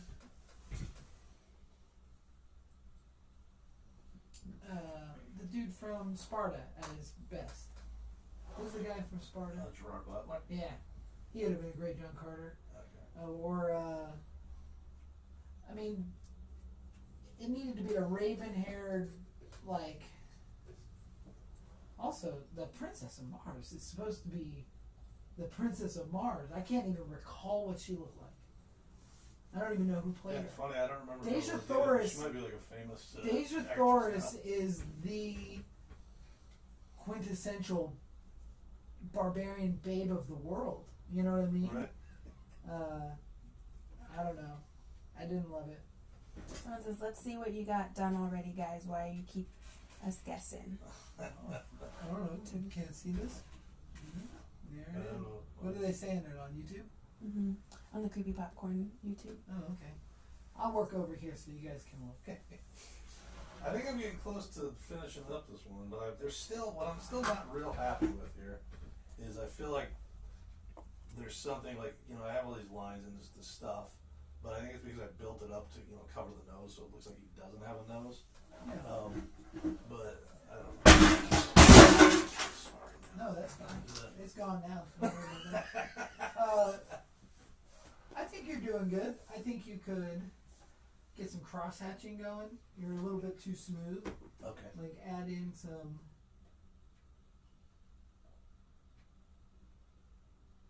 cross lines over your skin. Look right here. See all these lines on your hand? Yeah. Like you want to add a bunch of that, and like you look at a pursed lip, and it's not just straight. There's All cross different. line, all different cross lines. Right now, like when you're doing that though, how it's beating up. Oh yeah. Is that because that was like what was just stopping me from doing it, but I know that I'm just brushed off with a dry brush Yeah. afterwards. Okay. dry brush, or you could use a wet brush too and let it turn into pimples and pokies and. Okay. But yeah, I would just. You should have a wire that's got like a bunch of. Yeah, I was wires. using that. Spread those out, and you can go a little bit. This guy. Yeah. So I like to fan these out, and then I will just create all those pores, That gives it more depth, and I think that's Yeah. what I was looking for. and then yeah, you can just brush that off, or you can go back with a little bit of water if you want. Then you can also, with some water, get some good brush texture. You can use all kinds of stuff, but I just think that you need tons of texture. This is a little bit too soft for this right now, Okay. but like you can create some really cool eye bags in here. Don't be afraid to cut into it though. I think that's where I'm. Is like I get a shape I like, and then I don't want to cut into it too deep. You're attached to the clay. Attached to the clay, see? Even though I told you I learned that lesson earlier. I didn't learn it. No, it's a tough habit to break, man. People, Yeah. especially somebody who doesn't make stuff every day, is like, I made this. Right. I don't want to fuck it up. But you won't fuck it up. You'll just make it look cooler. Like, you have this cool wound here. All these lines should lead to crevice. Okay. Thanks. Terry says, hi everyone, I made it to Monster Monday this week. Woo! Hi, Terry!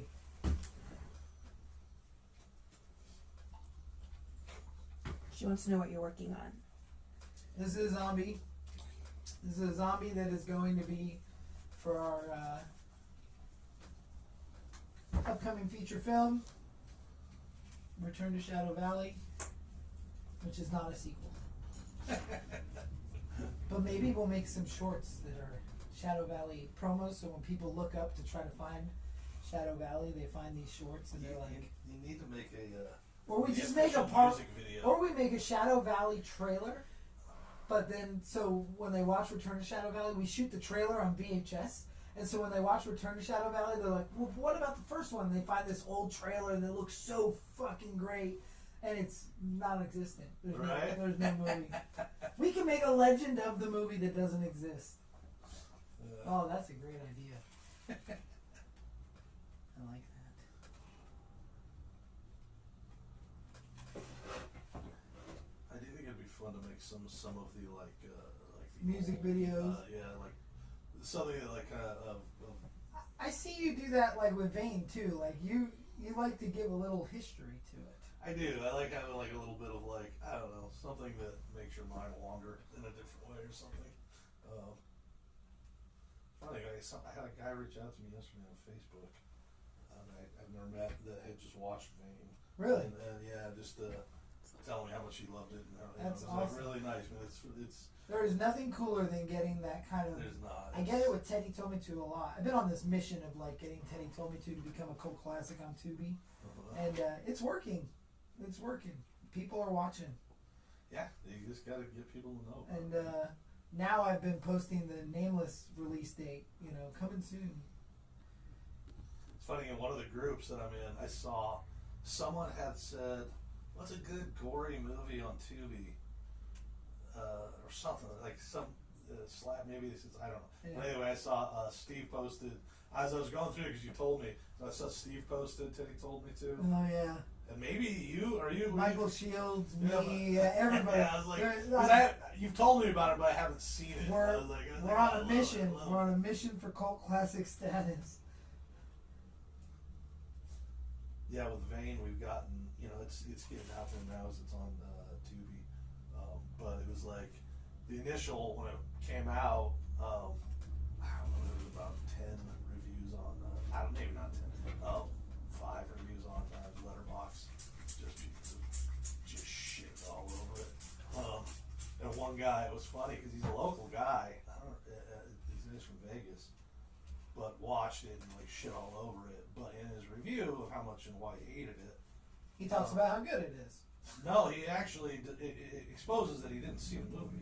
Oh, Yeah, like he's talking about. I mean, and if he did, obviously he just disliked it so much that he didn't pay attention.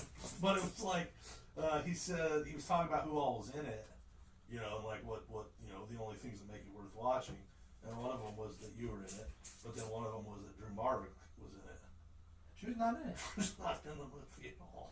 Like Drew's name might be in the credits because the original ending He was in that it. we shot. Well, he wasn't. We shot it at his house. Oh, okay. But then the ending just didn't work, and so we ended up redoing the ending.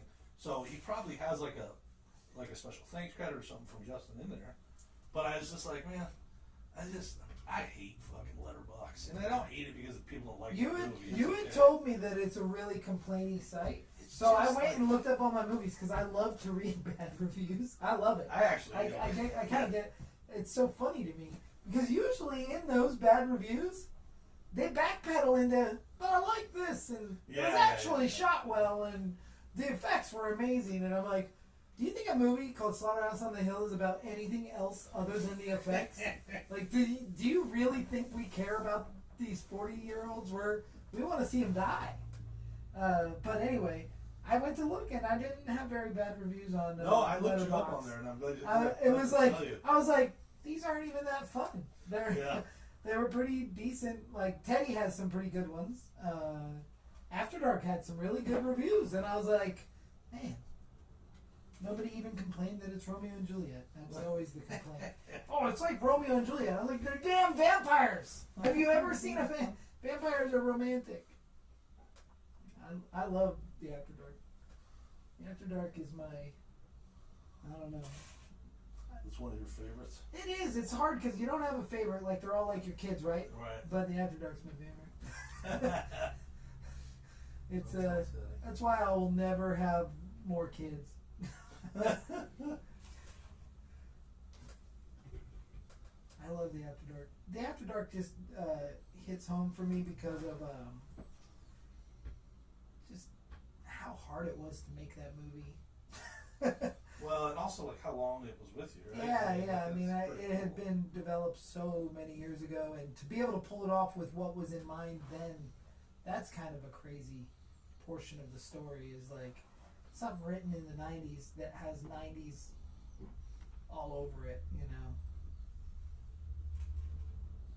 love it. And the people that were here to help make it. I mean, it really, God, it was just so much fun. I had a broken leg. That was Did you do a that wasn't skateboarding fun. accident like right before Yeah. or something? Yeah, You lunatic. on the ramp that I built for the movie. But like directing the whole movie from like a peg leg, like Yeah. hobbling around. I watch the behind the scenes sometimes because we play them in the Monster Museum. Oh, it's just lunacy, man. Absolute lunacy.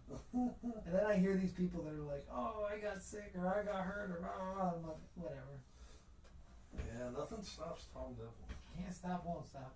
I mean, maybe I should with that kind of stuff sometime, but Are you fully healed from that finally? yeah, finally. It took forever, but you Yeah. know what happened? I changed my diet and got better. Helped a lot, yeah. Got better. Yeah, it helped a tremendous amount. Dude, this movie is gonna have the coolest rotten zombies. I'm gonna have to stop sculpting heads for a minute and jump to some chests and some arms, because otherwise we're gonna have a million heads and they're not gonna have the rest of their body. I want to do some arms and kneecaps and just parts to stick out of the clothing. Oh, one of the things I wanted to talk about was when I was working through the kind of trying to figure out like perks and different things that people can do and be part of it. One of the little challenges as I'm writing the script is I'm really trying to keep it. The idea is that once you get to this epic party, it's not very epic. It's kind of a letdown. But it's like they've rolled in like sort of there's all these people like these three different main groups. But I do want there to be sort of like some background. Yeah. People that don't have any part in the story and probably maybe They're have gonna one or die. two lines. They're there Yeah. to die. But that was like I was like, oh, that's a fun. Those are fun people that we could have the perks for. Sure. Because you could just be a background deal, but then also like one of the victims. Because when everything starts happening, Yeah. Once all the zombies start kind of showing up and killing everybody. Well, we it's gotta like- have a good kill montage to some upbeat music. Right. I mean, if it's a Tom Devlin movie, there's gonna be a montage. There's gonna be slow motion. There's definitely gonna be an entire song that plays out at some point. That's but I definitely think that we're gonna have to have a slaughter montage of just. I see the zombies just unearthing, coming out of the ground, eating people. Yeah, It's gonna be awesome. I am excited for you to get the script. I'm I excited am to too. finish I it. want to read And that. I want to I want to talk about it at the same time. Like I know, I'm like, no, I just want to I want you to read it. I want to see what you really think about it. And you're not I'm real interested because I have like these characters kind of in my head, and I see things, but I don't know that any of it's in your script. right. Yeah. So I'm real interested in all of that because I just want to start the planning. I can't wait to go location scout and bring Steve out to the property and talk about, oh, we're going to need a gas station here, we're going to need a cabin here, we're going to need this, and Yeah. just, I have a ton of work coming up. I'm building this haunted attraction starting today, really. We're going to go pick out the stuff to do it, the containers that we're going to build it in. Uh-huh. And so as soon as this project wraps up, we are full-fledged on this project. So it's like, I have this awesome timeline, but while I'm working on that other one, I'll just be cultivating, and then come June 1st, I will just hit the ground running with this. So we'll be ready in July, and Awesome. getting these zombies sculpted is such a pre-production dream, because it's like, I don't even feel like we're working. Right. We're just making stuff Yeah, that's gonna get used, and it's like, I just, God, I mean, I don't know, that is just like the dream, is like, oh, we gotta make a zombie movie. Well, we have 15 sculptures here, ready to go. Terry said you just jinxed yourself. She said no more kids, and she had her youngest at 43. Oh, boy. And she's asking what Mike's working on. She said she didn't mean to leave you out. I'm working. That's nice too. I'm working on a zombie too. One for the movie as well. Yeah. Which is really fun because I've never. I haven't sculpted a lot of busts. Like I always sculpted smaller stuff. I sculpted a couple of these big ones when I was young. I was trying to learn this Be a and mask enjoy maker. it. Yeah, but I knew early. I was like, I'm never gonna do all the work. Like I was like, it was too hard to learn, and then at the same time, it was like I just knew that I It was also not. expensive. Yeah, it was like back then, expensive. going through Monster Makers or something was expensive. Yeah, I just didn't. I knew that it wasn't for me. Like I want to sculpt. I'd love to sculpt. I could sculpt every day for the rest of my life, Yeah. just because I enjoy it. It's just fun. Moving making mud stuff. around. Yeah. But I never. I was like, I'll never make a fucking mold. I tried a couple of the little like the cut molds, the little like easy ones that they show you how to make. But I just was like, I would cut too many corners because I just didn't want to do it. Oh, I hear you. I do that now. I didn't do that then, but I do that now. Yeah, it's like it's like the measure of you knowing. It's like, yeah, I'm not gonna ever. God, I love doing this. No, that's good. It's funny. I sculpt a lot of stuff with my son, and I'm getting into like, because he always wants, like a toy, like everything that he sees, there has to be an action figure for it. Everything that he watches, and so now I get to the point where it's like I don't show him certain things that don't have action figures because I'm like, I don't want to make that fucking toy. With these machines, Yeah. anything is possible.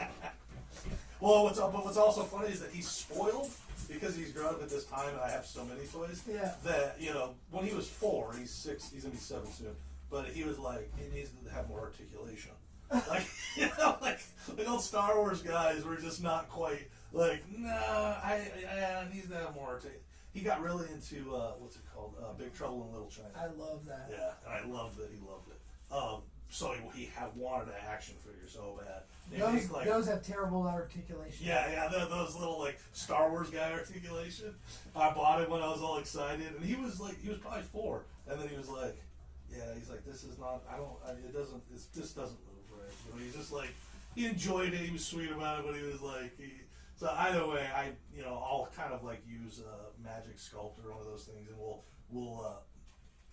make an action figure out of a previous action figure, which is fun. Yeah. But the thing is that he's impatient. He wants to play with it immediately. He wants to touch it all the way through. Yeah. Now he wants to help. What was great is like in the beginning, and whatever I did was cool. Now it's like I get like, that doesn't look right. That doesn't look like him. And but it's like, I don't even have the time to actually make it well. So it's but either way, it's fun. When my daughter was a little bit younger, she was real into Five Nights at Freddy's. Now my son is, and she's not at all, but she wanted to make these Five Nights at Freddy's action figures with Sculpey. She was so particular about what they looked like, and I mean, they look pretty good, but she was like, there's rules and lore and this and that, and I was like, okay, but she kept those things forever. That's awesome. Did you made them out of Sculpting? Yeah, we sculpted them and then they painted it. She painted them up. The funny thing is, my son, he's not nearly as picky as she is about that stuff. Like, I'll make him, stuff, and he's just like, cool, this is the best. And we'll just go on the shelf. That's how my son was when he was younger, and then all of a sudden, like last year, he's gotten a little bit like like when I show him something. Maybe he'll grow up to be a toy maker. Yeah, I'll tell you what, you should get him involved with the 3D printing stuff because, like, these figures are, I mean, you can sculpt them on digitally, or you can find STLs. You print them out, and then you just have the perfect model to paint of those characters. You know, it's pretty. If I had that when I was a kid, I don't know if I would have collected toys. Honestly, I think I would have just been like, oh, that's too easy. You know, I don't know, because collecting toys, part of it was finding them. You know, right. Now you just make them. I used to get so geeked out if I found like a Screamin' vinyl model kit or something at a garage sale. Right. Now you just print them out. But what it's crazy is like there was things that we wanted forever that we never got. Yeah. You know, like different. Yeah, that's what we talked before about the McFarlane movie Maniacs. I just remember I was like, dude, I cannot believe they're gonna make a Jason action figure. Like, it's like I can't. You know, Hellraiser, like all these things that I just never thought would happen.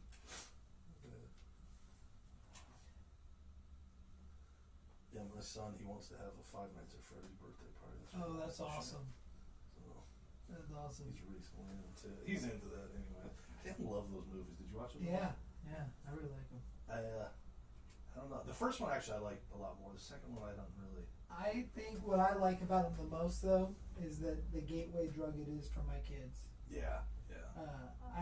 But I love Matthew Lillard, and I love that he got back into a horror franchise. I love, I'll tell you what I actually liked better than the Five Nights at Freddy's though was Willy's Wonderland with Nicolas Cage.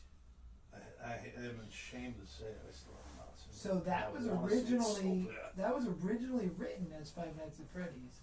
Oh, was it really? And I don't know if it was a pitch or if it was actually going forward, but it never got made.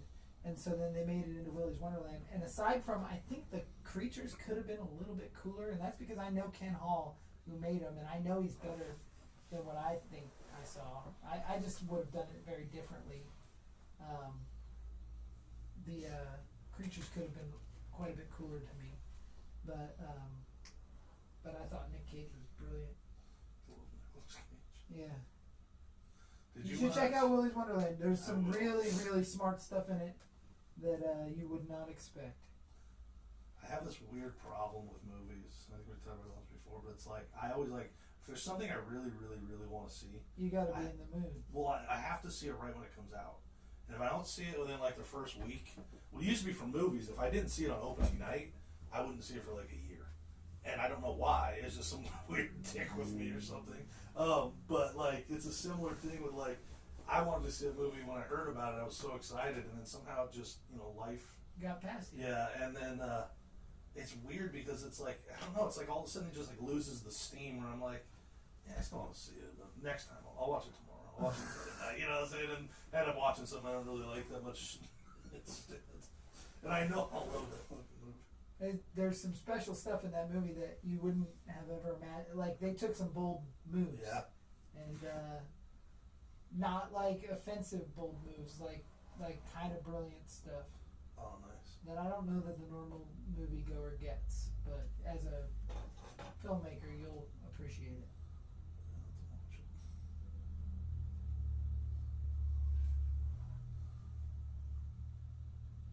Alright, so I think I've done a lot of this, But but now, do you think that I should keep going, or do you think it's time to clean up? I think it's looking great.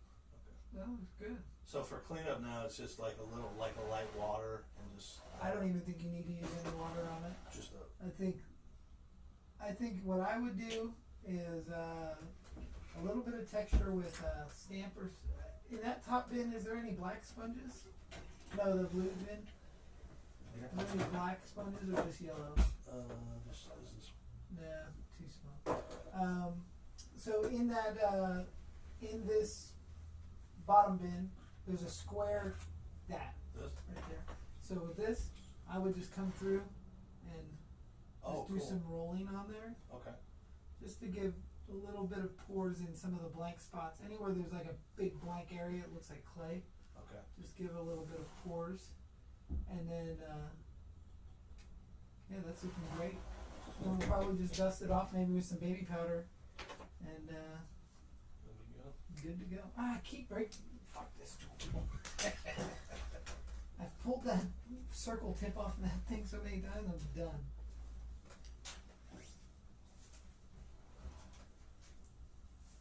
But yeah, I think moving right along. 2 more zombies. Brandon says, if you ever need a suit actor for a movie, I'm game. I'm 6'7", and you've met me a few times before. LOL. Brandon who? Where'd I meet him? See if he answers. I meet a lot of people, but where did I meet you? Because I do know that I have met some tall guys that I'm like, you'd be a great monster. There was this guy when I made Monster Among Men, and I wanted this massive, tall, person to play Bigfoot, and there was this guy that worked at the casino that I was working at, and he was, dude, that guy had to be 7 feet. He had played college basketball. Yeah. But I didn't know him.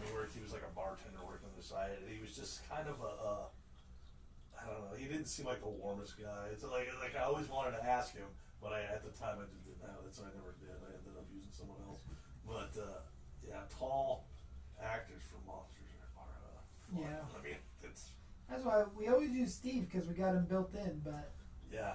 I really want to make something someday with Mike Estes. And Yeah. that's the thing. Like, if I had Princess of Mars and somebody gave me the money, Mike Estes is in that film. That's a huge creature movie. I would put him as somebody. Mike's awesome too. He's But he always says to me, he's always like, oh, we gotta work together. I'm like, yeah, but my budgets aren't that. And he's like, oh, it's not about that. We just gotta work together. Gotta stick together. And I go, but here's the thing, man. I don't ever want to be insulting to somebody. I want them to get paid what they're worth. And that's why it hurts my feelings so bad when people tell the people that are working. It's not that I don't believe they're not worth it, but there's a difference between Mike Estes and Steve Hansen. Steve Hansen is my family. Mike Estes is a guy that I want to work with. You know what I mean? Friend, yes, we're close friends, but I'm not going to work for Mike for free, Yeah. And so I want to return that favor. And that's a hard thing to swallow for people. And maybe that's because everybody thinks everybody is that level of friend. Like, Right. because you're friends on Facebook doesn't mean you're family. And it doesn't mean you're not my friend. It just, there's tiers to this. My chosen family is different than, and sometimes those friends become that through these projects, because making a movie is like going to war. And you make memories and you have stories and inside jokes and. This guy says I came to meet Lee Waddell at your museum. Oh, I remember exactly who he is. He says he's worked for free. He would just like to be immortalized in film. That's awesome. It's cool. Fans come to see the monsters in horror, not the victims. Unless you're Deborah Voorhees, greatest victim of all victims.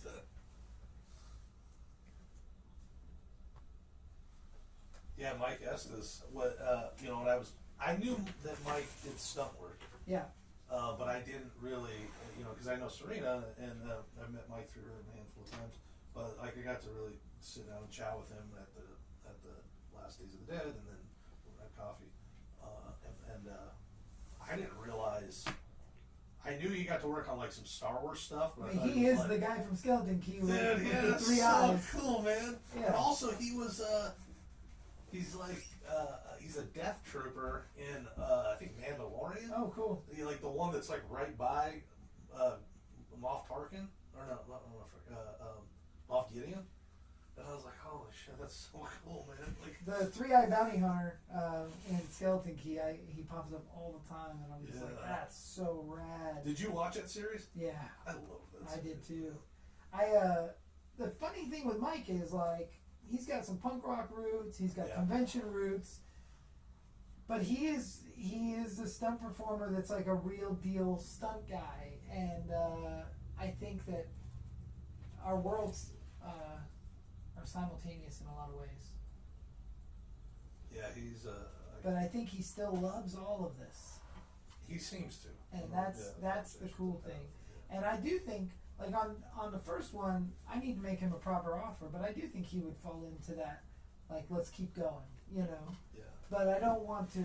And he's also like a really professional guy that's busy, very Yeah, busy. of course. So it's like, yeah, Of that's course.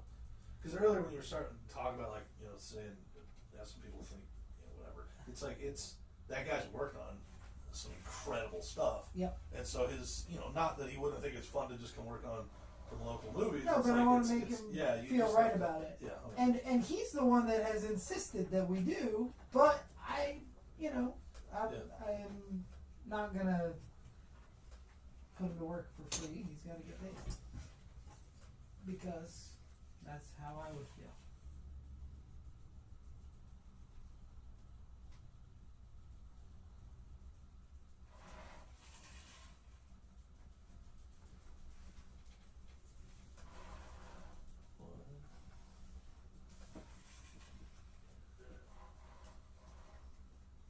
The dry brush is cool, actually. Man. Yeah. I didn't play with that before. It's like, I don't logically, I was just thinking I need to wet it. Nope. Kind of But, leathers it up. Yeah, it does. Leathers it up and it makes it kind of lowers those deep wrinkles. I'm a zombie. Well, I don't feel like we talked about much deep stuff except for the movie Oh, yeah. this time, but it's kind of hard to not talk about the movie. The closer we get to me reading the script, anyway, that's all I think about. And also with making all these guys, I just feel like, oh, it's so cool. And I'm real excited to have something on the docket to work towards as far as a new film. I'm right on the cusp of finishing Laughterface, and this will be the next obsession. Yeah, I'm so glad that you're making a zombie movie. Yeah, me too. It's just something that every film I make is a slightly different genre within the genre, and I like to keep it fresh. I should start wearing glasses while I sculpt this stuff. No, I don't know. I was thinking today. I was like, can I wear my glasses normally? But I need to. And so sometimes when I'm not, it's like, I don't know, my vein or like what is my like I don't know. I mean, people are not commenting that I should be wearing glasses yet, so. But you see just fine, or you? It's just a little blurry. Yeah. I'm really bad at wearing glasses, but I can't read a menu anymore. Yeah. If I tell you, like I knew that I've had perfect eyesight my whole life, but now I'm approaching 50 fast. About 2 years ago, everything I was like, I'd have to put it close. I would take pictures with my phone and then like expand it to read. That's what I do. Yeah. And then one day I was standing in line at Albertsons to pick up my prescriptions. As I'm waiting, there's that row of the readers. And I was like, let me see what, and my whole world opened up. Clarity. I was like, holy shit. That's how I feel. Yeah, and I bought them, and I was like, what is wrong with me? And so now I don't go without them, but there are certain things that I do that I'm like, I don't know why. I just suck at wearing them. Yeah. I think that when I'm on like this, doing something like this, when I do like an interview or something, like when I'm doing like a podcast style thing, like the thing I do TJ, where the camera's right in front of my face, I don't like the glare that comes off of them. Yeah. And so I just feel like it's like, I don't know, it's just a stupid thing to care about. But What's one classic movie you've never worked on but you wish you had the chance to? Leprechaun. you haven't worked on any of them, huh? No, if I could have one franchise that I could have a piece of, it would be Leprechaun. That's awesome. I love those movies, and I just never got the opportunity. And I tried. Did you know any of the people that worked on it? Well, Barry Barnholtz, I worked for him, and he created the Leprechaun. Like, he's the original producer, and I've tried. I've tried to. Even recently, I have this amazing idea to do a sequel, and I want to direct a Leprechaun movie now. I mean, I'll do the effects for free. Let me direct the movie, Right. But Leprechaun is just one of those franchises that I would never want to work on Child's Play. I love Child's Play, but I don't want to be responsible for it. I don't want to be. It's slightly beyond my, not beyond my skill level, beyond my fun level. Like, there's stress involved with pulling it off. I mean, we had a small taste of that on the Puppet Master films, but at the same time, Full Moon's was my playground in my house, so it didn't feel unnatural to me. But the Leprechaun, I love Gabe Bartalos. I've taken over a lot of work that John Beekler was responsible for, and John Buechler was like my hero of makeup effects artists. But Gabe Bartalos would be right there, number 2, kind of. And to get to do a basket case or a Leprechaun movie would be real special for me. But I don't really want to work for other people so much anymore as far as effects, so that's difficult. I would rather direct the movie. I wouldn't turn Leprechaun down if it came, but it'd be a tough sell. Same thing, like Friday the 13th, I turned it down. I wouldn't work on a Friday the 13th movie as an effects artist, even though it's as cool as it sounds. Right. I don't want to work for another director doing that at this point in my career. But I would direct a Friday the 13th movie, and I would do the effects for free. The level of Friday the 13th movies has gotten too big for me. Like, I don't want to do those multi-million-dollar films. It's not what I'm into. But a Leprechaun movie being like 1.5 maybe, that's totally comfortable. Right. I'll go to freaking... But also, I think also they the made the last one in sensibility South is- Africa. Right. I would go to South Africa and make a Leprechaun movie. Are you kidding? I feel like the tone and everything around Leprechaun is very much in your world. Of 100%. I love it. I love Leprechaun 1, 2, 3. I love all of them. I even love Lep in the Hood. I love it all.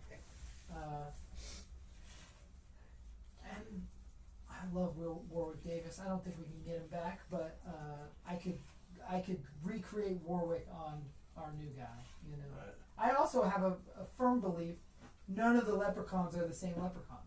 Yeah, I like these. So I think that with that thought process, as long as you keep them looking similar, it doesn't have to be the same. It doesn't even have to be the same performer.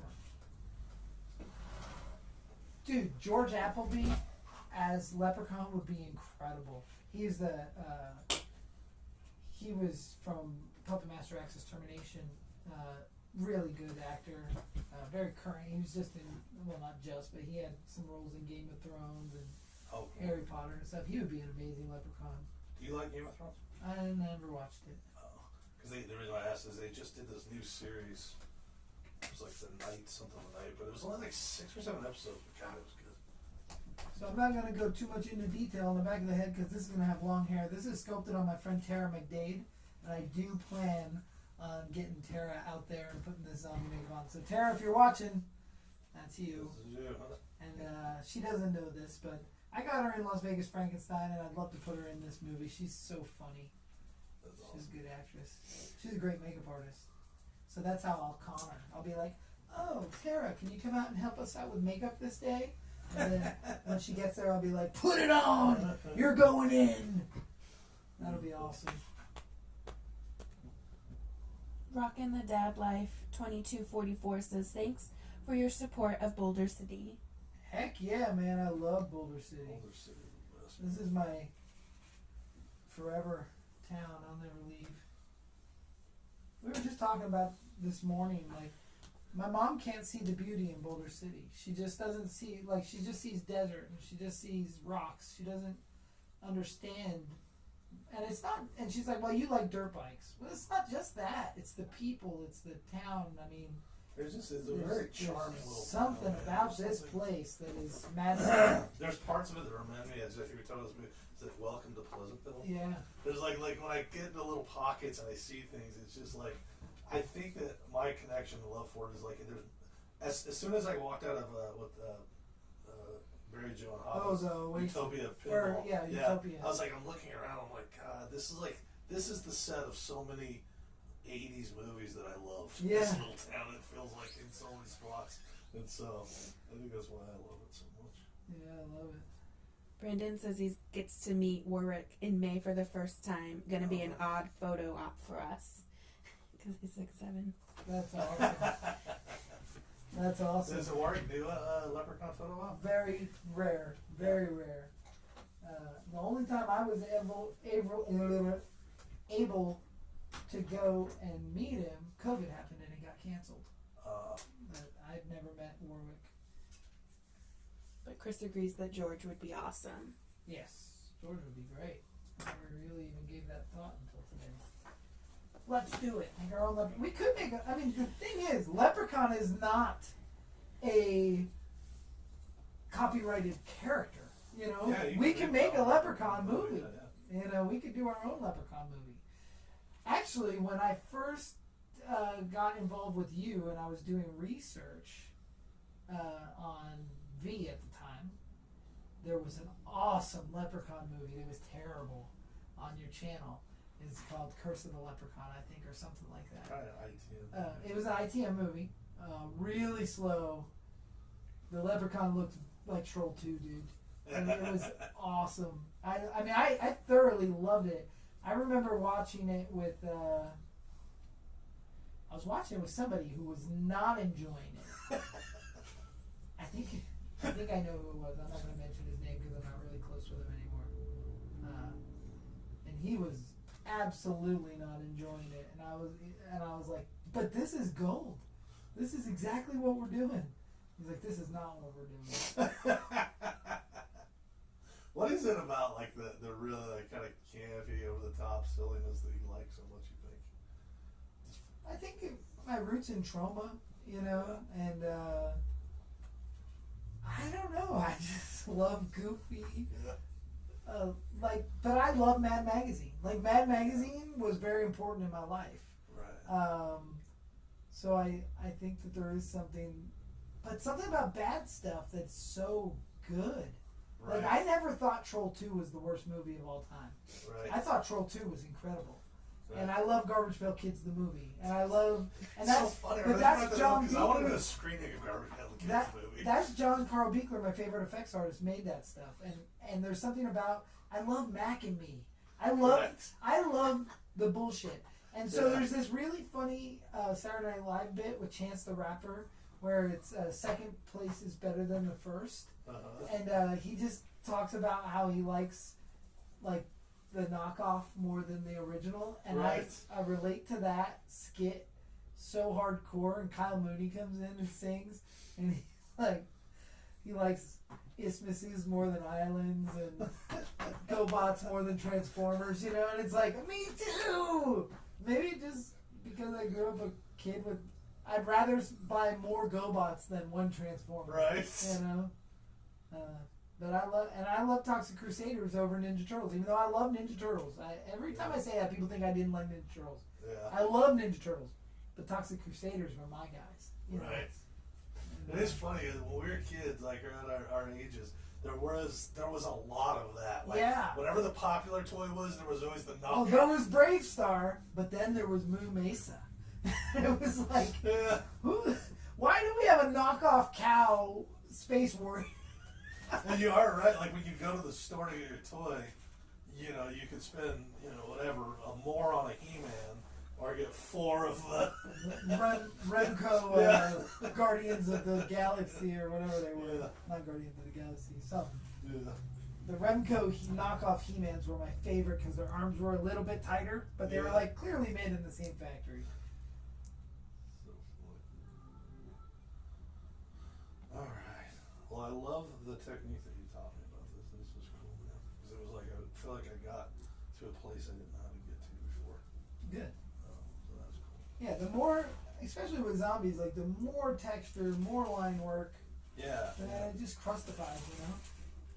And what's cool about that, what I've learned, the more that I've learned about painting, is when you do your washes and different things, how It's all gonna live in there. Yeah. I do a dry brush technique, painting wise, that just I'll base all this in black or brown, and then just hit it with a pale dry brush, and all that detail comes to life. So cool.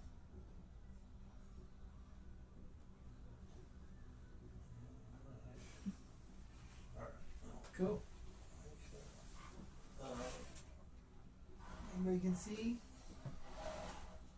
Cool, cool, cool. How does it look? Looks good. I like it. I like it a lot.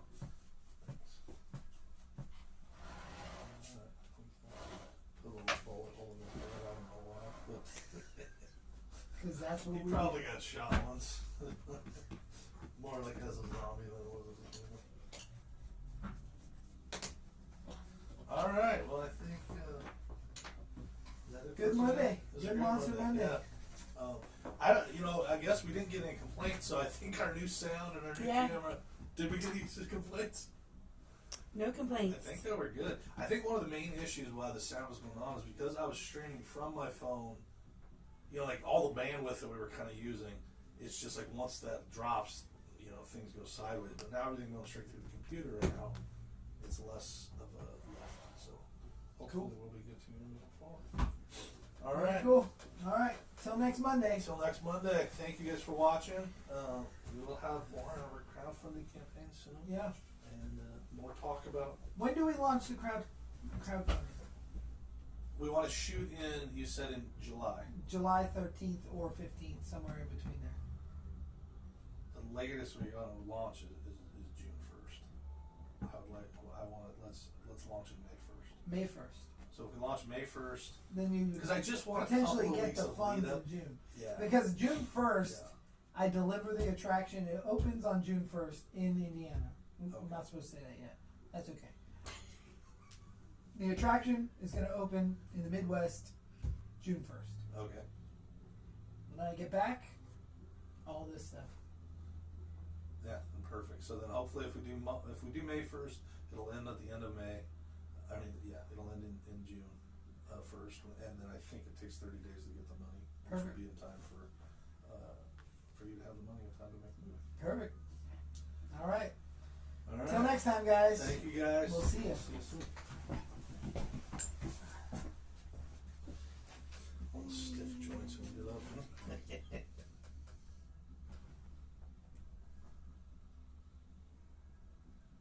This one.